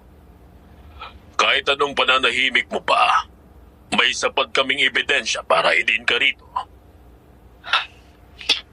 Siya naman pala. Bakit kailangan niyo pa akong tanungin ngayon? Kung alam niyo na lahat ng mga nangyari, ano bang kailangan kong sabihin? Masyado kang kumposo, iha. Pero isipin mo to. Habang tahimik ka rito, sa labas, ididiin ka namin sa bawat krimeng ginawa mo.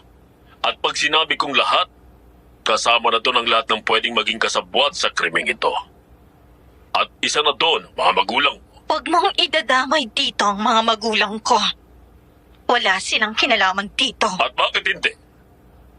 Sila ang may-ari ng mansyon. Sila ang nagkup-kup sa'yo.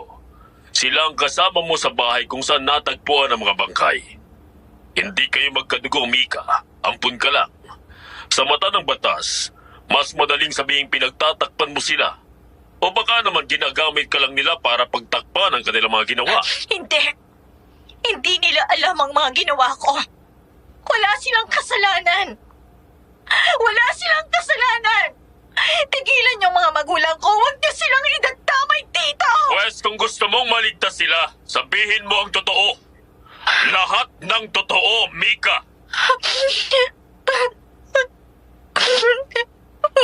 May kaibigan ako. Kaibigan? Oo. Pero hindi siya nakikita ng iba. Bata pa lang ako. Nandiyan na siya. Lagi niya akong kinakausap. Sinasabi niya sa akin ang mga mangyayari. Mga bagay na hindi pa nangyayari. At binalaan niya ako noon pa man na darating ang isang tao na sisira sa katinoan ko. Hindi ako nakikipaglokohan sa'yo, Ika. Totoo ang sinasabi ko. Nung dumating si Albert sa bahay, alam kong kakaiba siya, na hindi siya normal. At ilang beses kong napatunayan yon. Ilang beses ko rin siyang sinubukang pigilan. Pero wala na siyang kontrol. At natatakot akong baka papatayin siya ng mga tao oras na makita nilang itsura ni Albert. Kaya nakipagkasundo ako sa kanya. Ako ang papatay. Akong bahala sa lahat. Kapalit ng kasiguraduhan na hindi niya susubukang saktan ang mga magulang namin.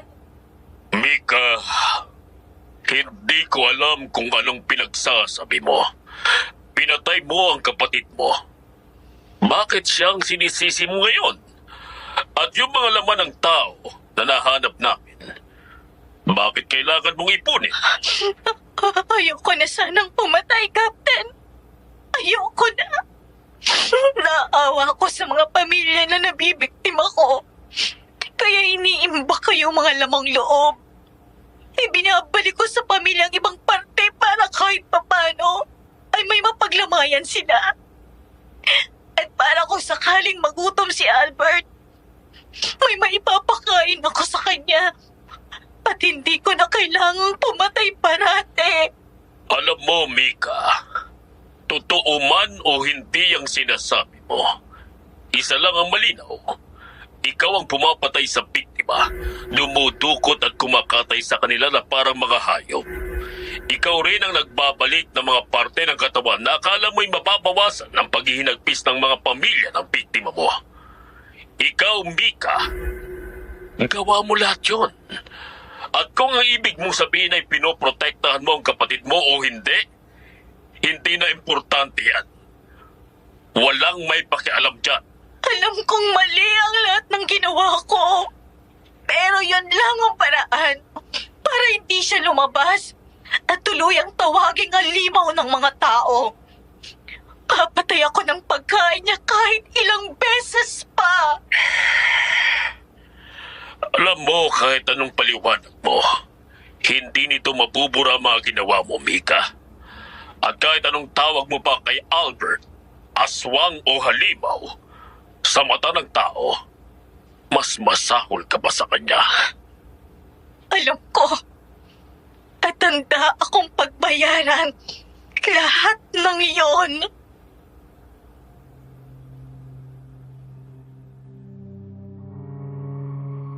Matapos ko yung mapanood, hindi ko alam kung masasabi ko bang naging mabuti akong ina sa kanilang dalawa. Lalo na nang malaman ko kung paano kami pinrotektahan ni Mika. Kung paano siya natakot na mapahamak ang kapatid niya oras na malaman ng mga tao ang tunay nitong pagkatao.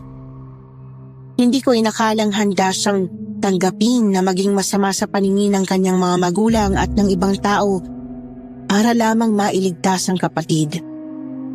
Gayunpaman, kahit lumipas ang maraming taon, nanatiling mahal at nakaukit sa puso ko ang aking dalawang anak. Ano man ang pagkatao nila, anak ko sila. At minahal ko sila ng totoo. Kailanman ay hindi yon magbabago, kahit pa hindi naging maganda ang kwento nila sa mundong ito. At kung sa iba ay hindi katanggap-tanggap, para sa akin, iniwanan nila ako ng mga alaala na mananatili hanggang sa huling mga araw ng aking buhay.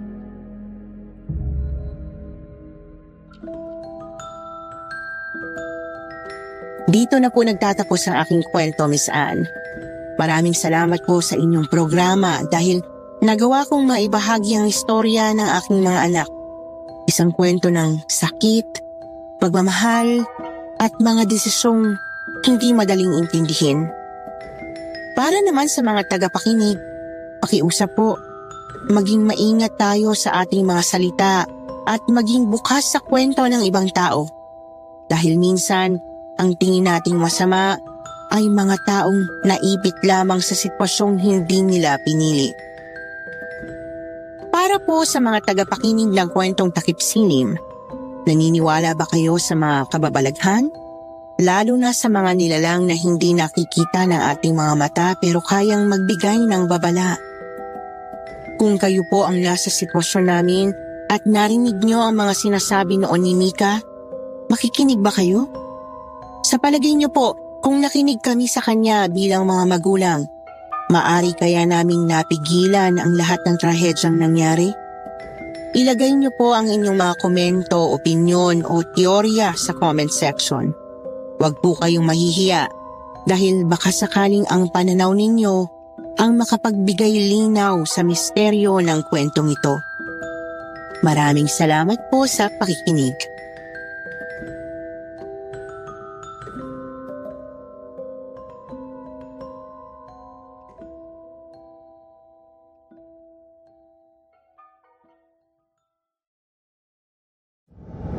Sana hindi na masundan pang nangyaring lagim dito sa ating lugar. Hindi bali nang ako ang mag-agrabyado, wag lang ako maagrabyado. Baka kausap ng asawa mong multo ng asawa ko.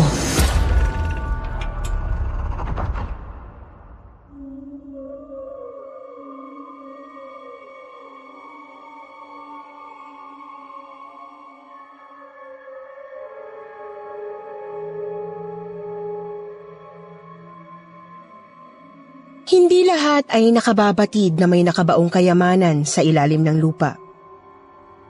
Kayamanang kapag natagpuan at naangkin, ay maghahatid ng ibayong kasaganaan. Subalit, papaano kung ang natatagong kayamanan ay may nakakapit na kababalaghan at lagim? At ang tanging nakakaalam ay isang misteryosong espiritista. Ang katanungang ito ang sasagutin ng episode natin ngayon. Mula sa padalang kwento ng ating letter sender na nagpapatago na lamang sa pangalang Connie. Heto ang kanyang sulat.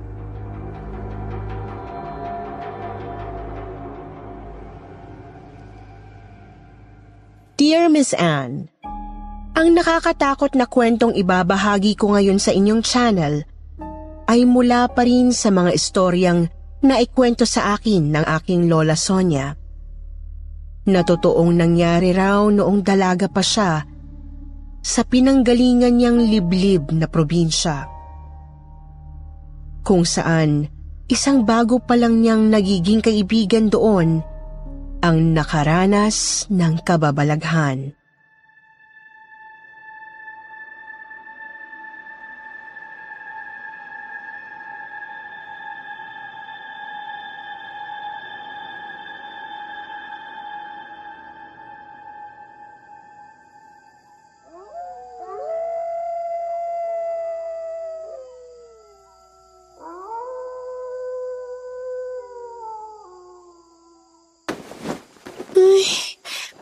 Nakakatakot naman ang alulong ng asong gala na yun sa kalye. Hindi tuloy ako makatulog. At ngayon pang nagsusolo ako rito sa bahay namin. Dahil gabi na hindi pa umuwi si Nante. Saan kaya siya nagpunta eh? Hindi naman siya nag-overtime sa pinapasukan niyang pabrika.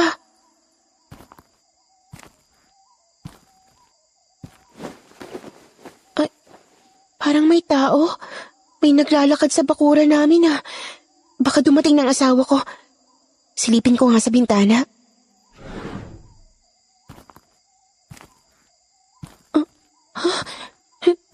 Hindi ko kilalang lalaking naglalakad sa labas ng bahay namin ah. Sino yun?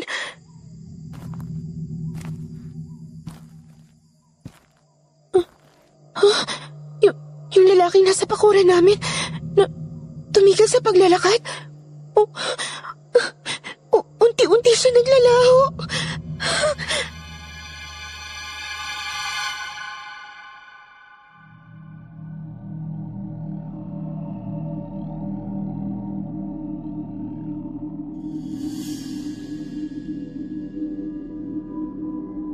Miss Anne, nanlaki raw ang mga mata sa takot ng kaibigan ni Lola Sonia na si Carmen.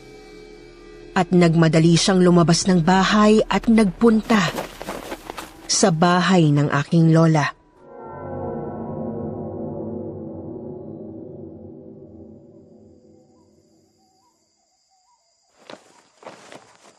Huwag kang matakot, Carmen. At kapag tansya mo, nakauwi na sa inyong asawa mo, sasamahan kita pa uwi sa inyo.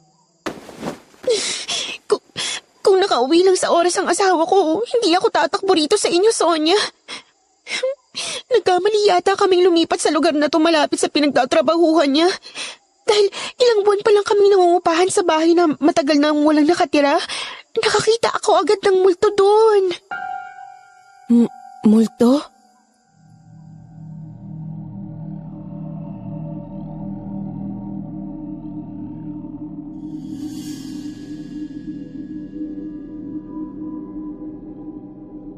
Multo raw ang hinala ni Carmen, Miss Anne, sa lalaking nakita niyang unti-unting naglaho sa kanilang bakuran. Na pinatotohanan ng kapitbahay nitong biyuda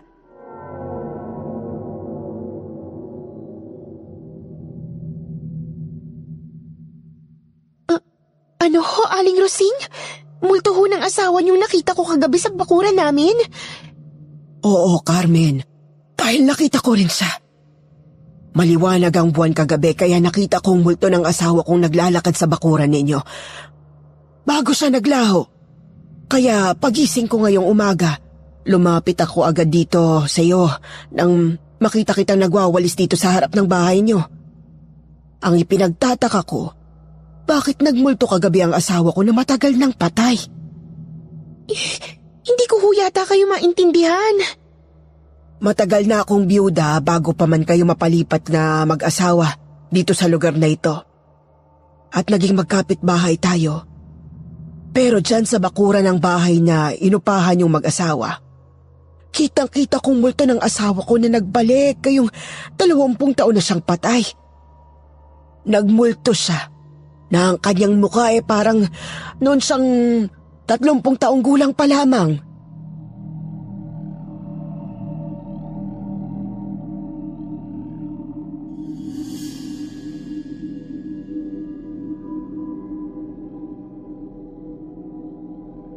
Ayon kay Carmen, Miss Anne, hindi raw alam ng kapitbahay niyang si Aling Rosing ang ikinamatay ng asawa nitong espiritista. Basta, hindi na raw ito umuwi. Noong siya'y 30 taong gulang pa lamang. At nabatid lang daw ni Aling Rosing na patay na ang kanyang asawa nang magpahula siya. Namatay daw ito sa paghahanap ng nakabaong kayamanan. Pero hindi raw masabi ng manghuhula kung nasaan ang bangkay ng kanyang asawa.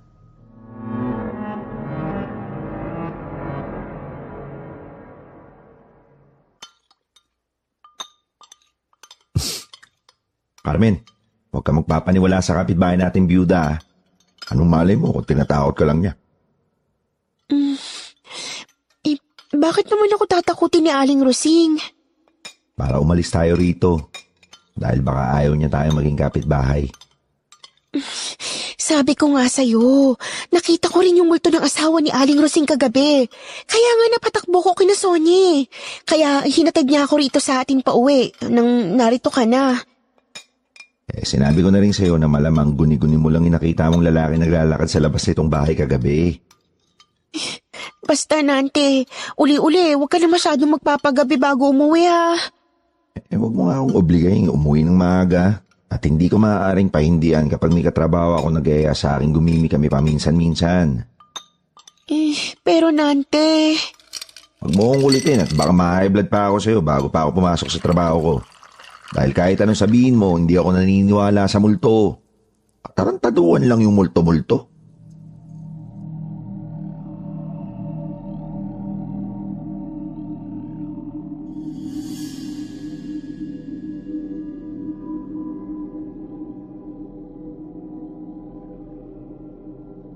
Hindi na raw nakipagtalo si Carmen sa asawa nito, Miss Anne. Para hindi na raw sila mag-away. Pero isang gabi raw na umuwi si Nante, may dinatnan siyang tao sa loob ng kanilang bakuran. Kaya agad itong naghugot ng patalim.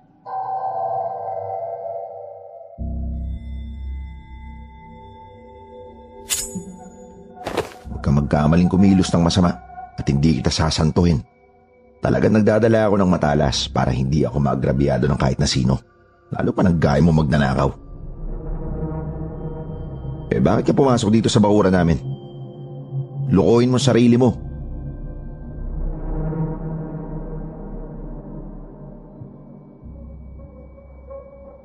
Ayon sa lola ko, Miss Anne, nagahaman daw si Nante. Matagal na raw kasi itong naghahangad yumaman, kaya naging interesado itong siguruhin kung totoo ang sinasabi ng nakausap na espiritista.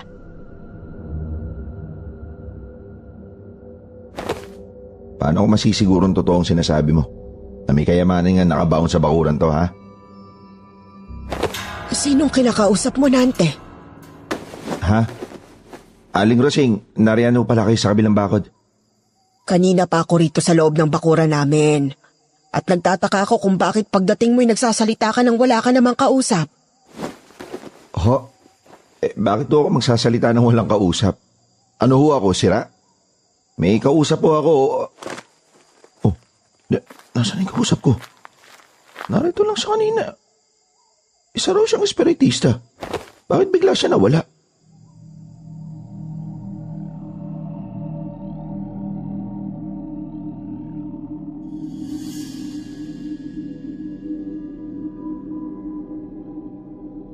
Takang-taka raw si Nante, Miss Anne.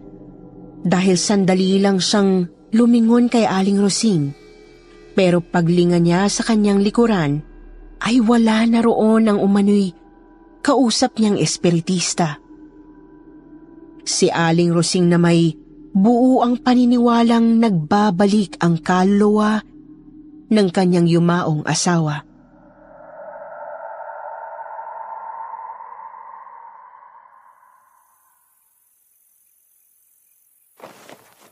Ang ipinagtataka ko, bakit hindi sa akin magpakita at makipag-usap ang multo ng asawa ko? Bakit gusto niyo hong makausap ang multo ng asawa niyo, Aling Rosing? May nakapagsabi kasi sa akin na nagbabalik ang kaluluwa ng isang namatay na dahil hindi matahimik sa kabilang buhay. Kaya gusto kong malaman kung bakit hindi matahimik ang multo ng asawa ko.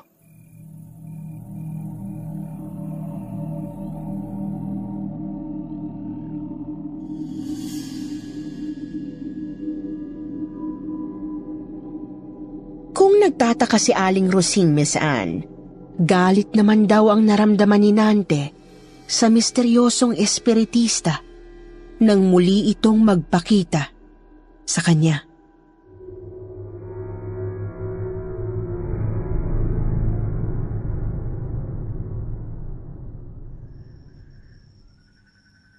Niloloko mo ako, Diego eh. Hindi, Nante. Hindi ako magbabalik dito sa bakuran nyo ngayong gabi at makikipagkilala sa iyo kung niloloko kita. Totoo ang sinasabi ko sa iyo. Bigla na lang ako nawala sa tabi mo kagabi. Di na ako nagpaalam nang lumayo ko sa iyo dahil iniwasan ko makausap yung kapitbahay mo. Anong problema mo kay Aling Rosing? Taga rito rin ako kaya kilala ko may pagkatsismo ko sa matandang yun. Ayoko mamaya niyang may kayamanan nakabaon dito sa inyong bakuran. Para hindi na dumami pa yung magka-interest dun. Para dalawa lamang tayo maghati at makinabang ng kayamanan.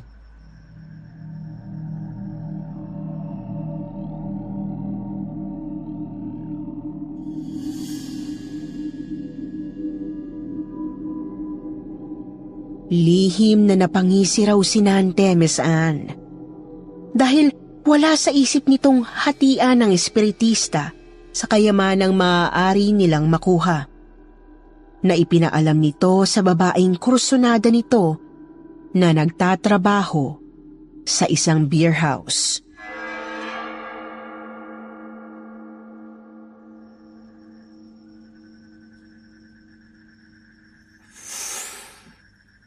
Yun ang plano ko, Perla. Sosoloyin ko ang kayamanang maaari naming makuha nung kausap ko yung espiritista. Ano naman ang malay mo, Nante? Kung niloloko ka lang ng taong yun. Malakas ang kutob kong nagsasabi siya ng totoo eh. Kaya nga nang magkasalubong tayo, sinikreto kita rito sa tabing kalsada. At ipinaalam ko sa iyo yung bala ko. Na talagang ipapaalam ko sa iyo kapag nagpunta uli ako sa beer house. Dahil alam mo namang patay na patay ako sa iyo, di ba? Oo, alam ko. Madalas mo ba ako ita-table kung hindi ka dead na dead sa akin? Kapag nakuha mo ng sinasabi mong kayamanan, dapat malaman ko agad. Siyempre naman. Talaga malalaman mo agad. Dahil kapag yumaman ako, iiwan ko na ang asawa ko. Ha? Bakit bigla ka natigilan, Nante? Ang matandang babaeng nagdaan sa likuran natin, Perla. Kapitbahay ko yun. Baka ano? Baka narinig niya yung pag-uusap natin at isumbong niya ako sa misis ko.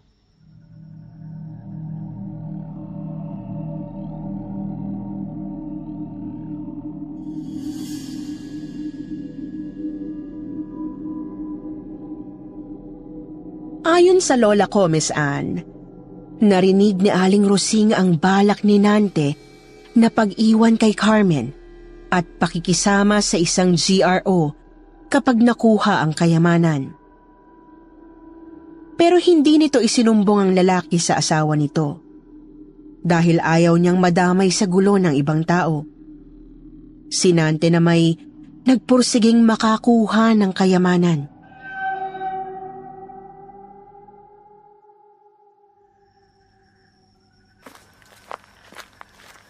Nasaan yung kayamanang sinasabi mo, Diego? Hanapin natin dito sa inyong bakuran, Ante. Huhukayin natin ngayong gabi. Meron akong pala at bareta. Maaari tayong magtulong sa paghuhukay. Ikaw lang maghuhukay habang nagsasagawa ako ng ritual at orasyon para madali natin matagpuan ang kayamanan. Pahig ako, pero kumain muna tayo para may lakas tayo magtrabaho. Ikaw na lang kumain. Hindi ako nagugutom. Malambot lang ang lupa sa lugar na to kaya mabilis hukayin ng lupa at madali nating matatagpuan ang kayamanan. Parang may taong naglalakad papalayo ah. Huwag mo siyang pansinin. Diego, may patakaran ako sa bahay. Hindi bali nang ako ang mag-agrabyado, huwag lang ako maagrabyado. Lalo pagdating sa kayamanan. Tulad mo talaga ang kailangan kong makasama, Nante. Sabi ko nga sa iyo, matagal ko ng pinakaasam-asam na yumaman. Kaya kapag natagpuan natin ang kayamanan at may ibang taong nagtangkang umagaw doon, handa akong pumatay at mamatay.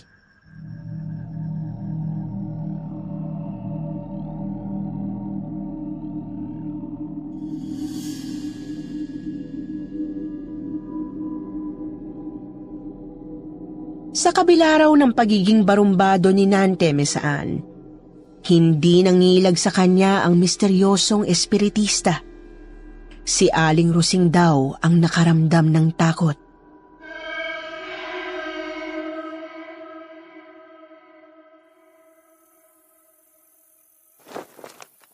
Aling Rosing, wag ho kayong matakot sa asawa ni Carmen. Baka hindi niya ako respetuhin kapag sinita ko siya, Sonia. Kaya hindi na ako lumapit sa kanya kahit nakita ko uli siyang kanina doon sa bakuran nila at nagsasalita ng wala namang kinakausap. Kaya naparito ako sa inyo. Bukas ho ng umaga, isusumbong ko kay Carmen ang asawa niya. Ang inaalala ko lang, baka ano ho, Aling Rosing? Baka ang kinakausap ni Nante ay multo ng asawa ko.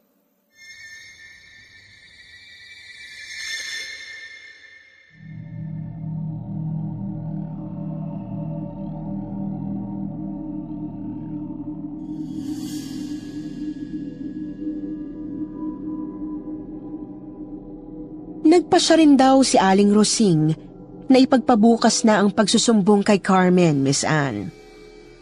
Pero naisip raw nitong palihim na magmanman sa ginagawa ni Nante sa loob ng bakuran nito.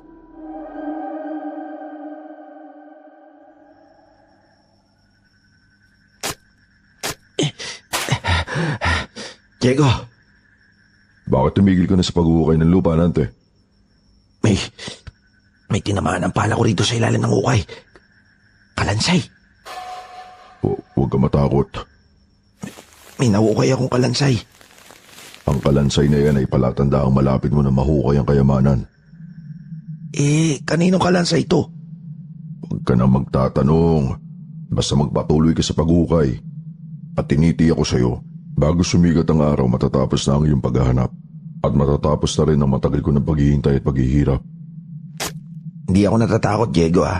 Kahit malalim na itong hukay, magpapatuloy pa rin ako sa paghukay. Hindi ako titigil hanggat hindi ko natatagpuan yung hinahanap natin.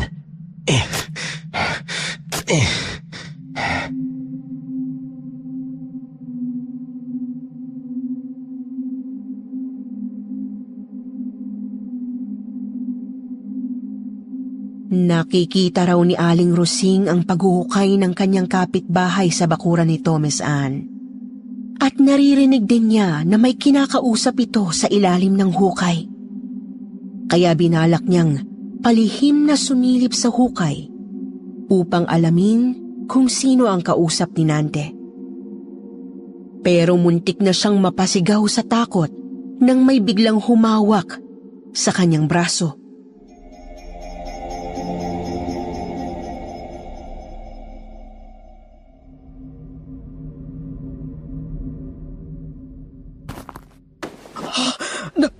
Shhh! Aling Rosing, ako ho ito. Ikaw pala, Carmen. Akala ko kung sinong biglang humawak sa braso ko eh. Nakita ko ho kasing palapit kayo sa hukay kaya pinigil ko kayo. Ang asawa mong naghuhukay. Alam ko ho, pero hindi ko ho sinisita si Nante kasi baka mag-away lang kami. Kasi kabisado ko ho siya. Ayaw na ayaw niyong pinakikialaman ko siya o kinukontra sa ginagawa niya. Aalamin ko lang sana kung sino kausap niya sa ilalim ng hukay. Wag na ho. Baka kausap ng asawa mong multo ng asawa ko. Bakit naman ho kakausapin si Nante ng multo ng asawa niyo? Yan nga ang gusto kong malaman. Aling Rosing, wag niyo na hong sitahin ang asawa ko dahil baka bulyawan niya lang kayo. Kayo rin ho. Gusto niyo ho bang sa edad niyo yan? Matanda na kayo mabulyawan pa kayo. Gusto ko sanang makausap ang multo ng asawa ko para malaman kung bakit siya nagpabalik at kung bakit hindi siya matahimik sa kabilang buhay.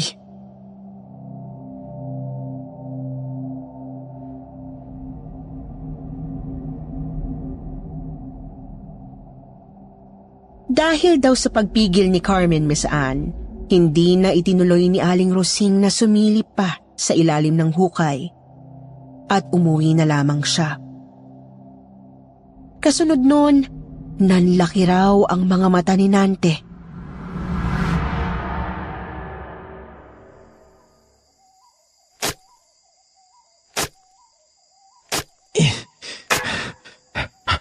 Baul! Parang baul na bakal ang tinamaan ng hawak kong bareta. Teka, papalayan ko ang lupa para malantad ang baul. Baul na bakal ka na hukay ko rito sa ilalim ng hukay, Diego. Yan, Ante. Yan ang sinasabi ko sa iyong kayamanan. Malalaman ko. Mahahalikan kita kung totoo ang sinasabi mo. Pero kapag sumablay ka, baka mapatay kita eh.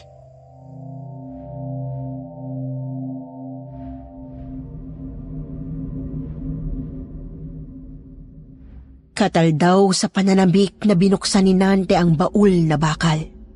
At lalong nanlaki ang mga mata niya, Miss Anne, sa nalantad sa kanyang laman ng baul.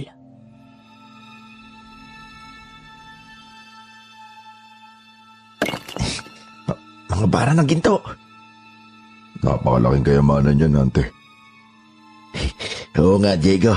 Napakalaking kayamanan nito na hindi natin paghahatian. Bakit nanlilisi ka mga mata mo matapos mong sunggaban ng bareta? Sosolohin ko ang kayamanan. Kaya sorry ka na lang.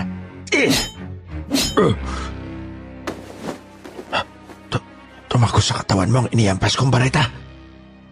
Hindi mo ako mapapatay, Nante. Anong klaseng tao ka, espiritista? Dahil matagal na akong patay. Isa kang kaluluwa? Isang multo? Oo, Nante. Isa akong multo. Isang kaluluwa na matagal nang nakabilanggo sa hukay na ito. Sa paghahangad kong maangkin ang nakabaong kayamanan dito, naging biktima ako ng sumpa. Sumpa ng tunay na may-ari ng nakabaong kayamanan na matagal nang patay. Na ang sino mang maghangad sa binaon niyang pag-aari ay mamamatay. at ang kaluluwa ay magiging bantay ng kayamanan sa habang panahon. Hindi. Hindi matutupad ang pinaka-asa-masamang pagyaman, Nante. Dahil mauulit sa iyo ang nangyari sa akin. Naging gahaman ako sa kayamanan noon, kaya naging biktima ako ng sumpa. Namatay ako at nabilanggo ang kalansay at kaluluwa ko rito sa ilalim ng lupa para maging bantay ng kayamanan. At makakalaya lamang ako kapag mayroong gaya kong may masamang budhi na hahalili sa akin sa pagbabantay sa kayamanan. May masamang budhi na tulad mo, kaya gumawa ako ng paraang lansihin ka upang makulagpos ako sa sumpa at may humalili sa akin sa pagbabantay sa kayamanan. Hindi mangyayari sa akin ang nangyari sa'yo. Aahon ako sa huway. Hindi ka makakatakas, Nante. Sa ayaw at sa gusto mo, kaluluwa mo ang hahalili sa akin sa pagbabantay sa kayamanan. Hindi ka makakaligtas sa malagim mong kamatayan. Tumago ang hukay. Patatabunan ako ng lupa.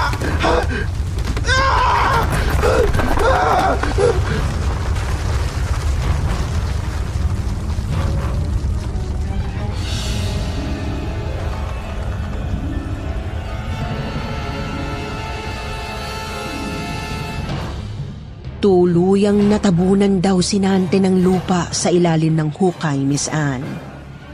Kasunod noon ay nagpakita kay Aling Rosing ang multo ng kanyang asawa.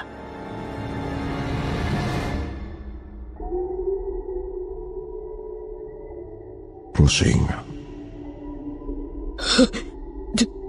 Diego? Ako nga. Bakit? Bakit ako namatay? At bakit ako nagbalik? Ipagtatapat ko sa iyo ang lahat, Rosing. Ang lahat-lahat.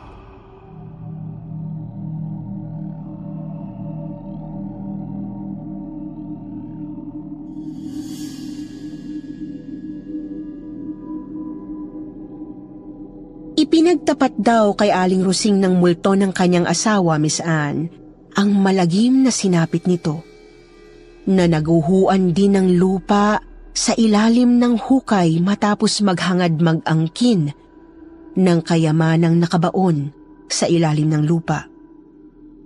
Kaya sa paghingi ng tulong ni Rosing sa kanyang mga kapitbahay, naiahon sa hukay ang bangkay ni Nante kasama ang kalansay ni Mang Diego.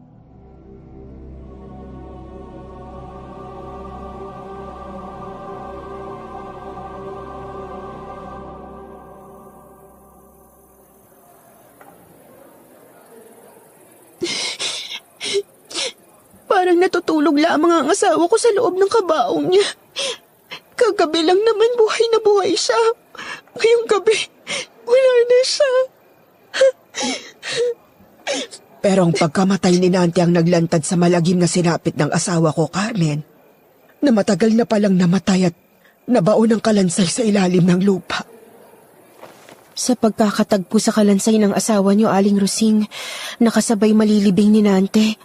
Sana hindi na masundan pang nangyaring lagim dito sa ating lugar. Carmen?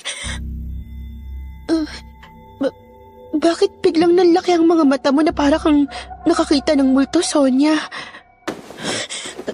Talagang nakakita ko ng multo, Carmen, dahil nakita ko ang asawa mo. Si Nante, nasa likod ng puno sa labas nitong punerarya. Ano, Sonia? Nakikipaglamay ang multo ni Nante sa burol ng sarili niyang bangkay?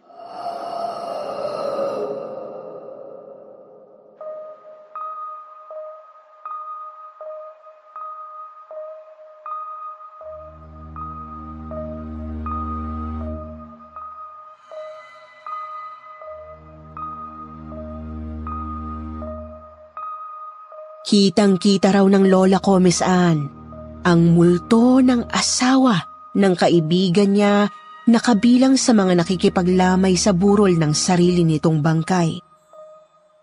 Pero sa isang kisap mata niya, naglaho yun.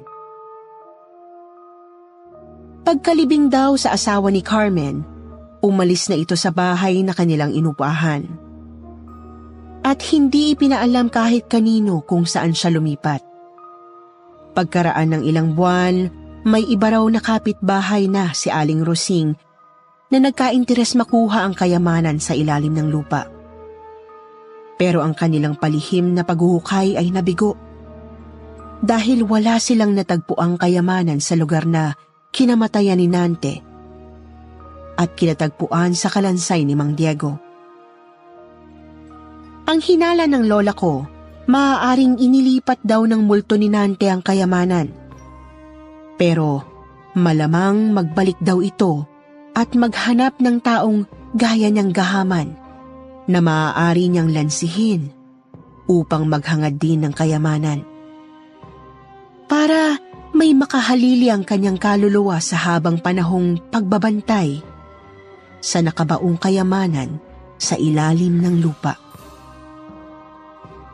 Hanggang dito na lamang, Miss Anne, at sana'y kinapulutan ng aral ng iba ang nakakatakot na kwento kong nagsimula sa paglitaw ng isang misteryosong espiritista.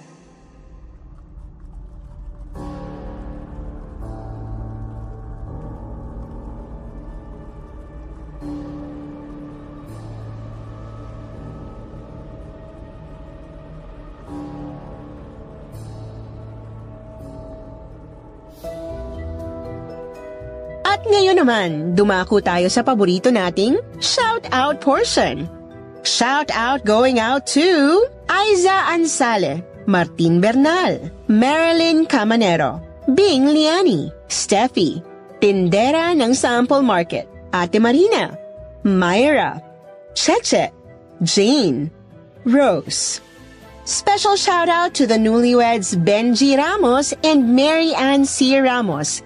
Best wishes to the both of you on this wonderful journey as you build your new lives together. Congratulations!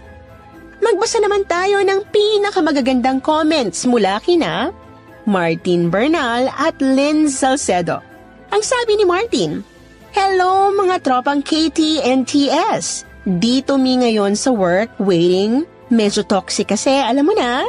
Kaya makikinig muna ako sa inyo.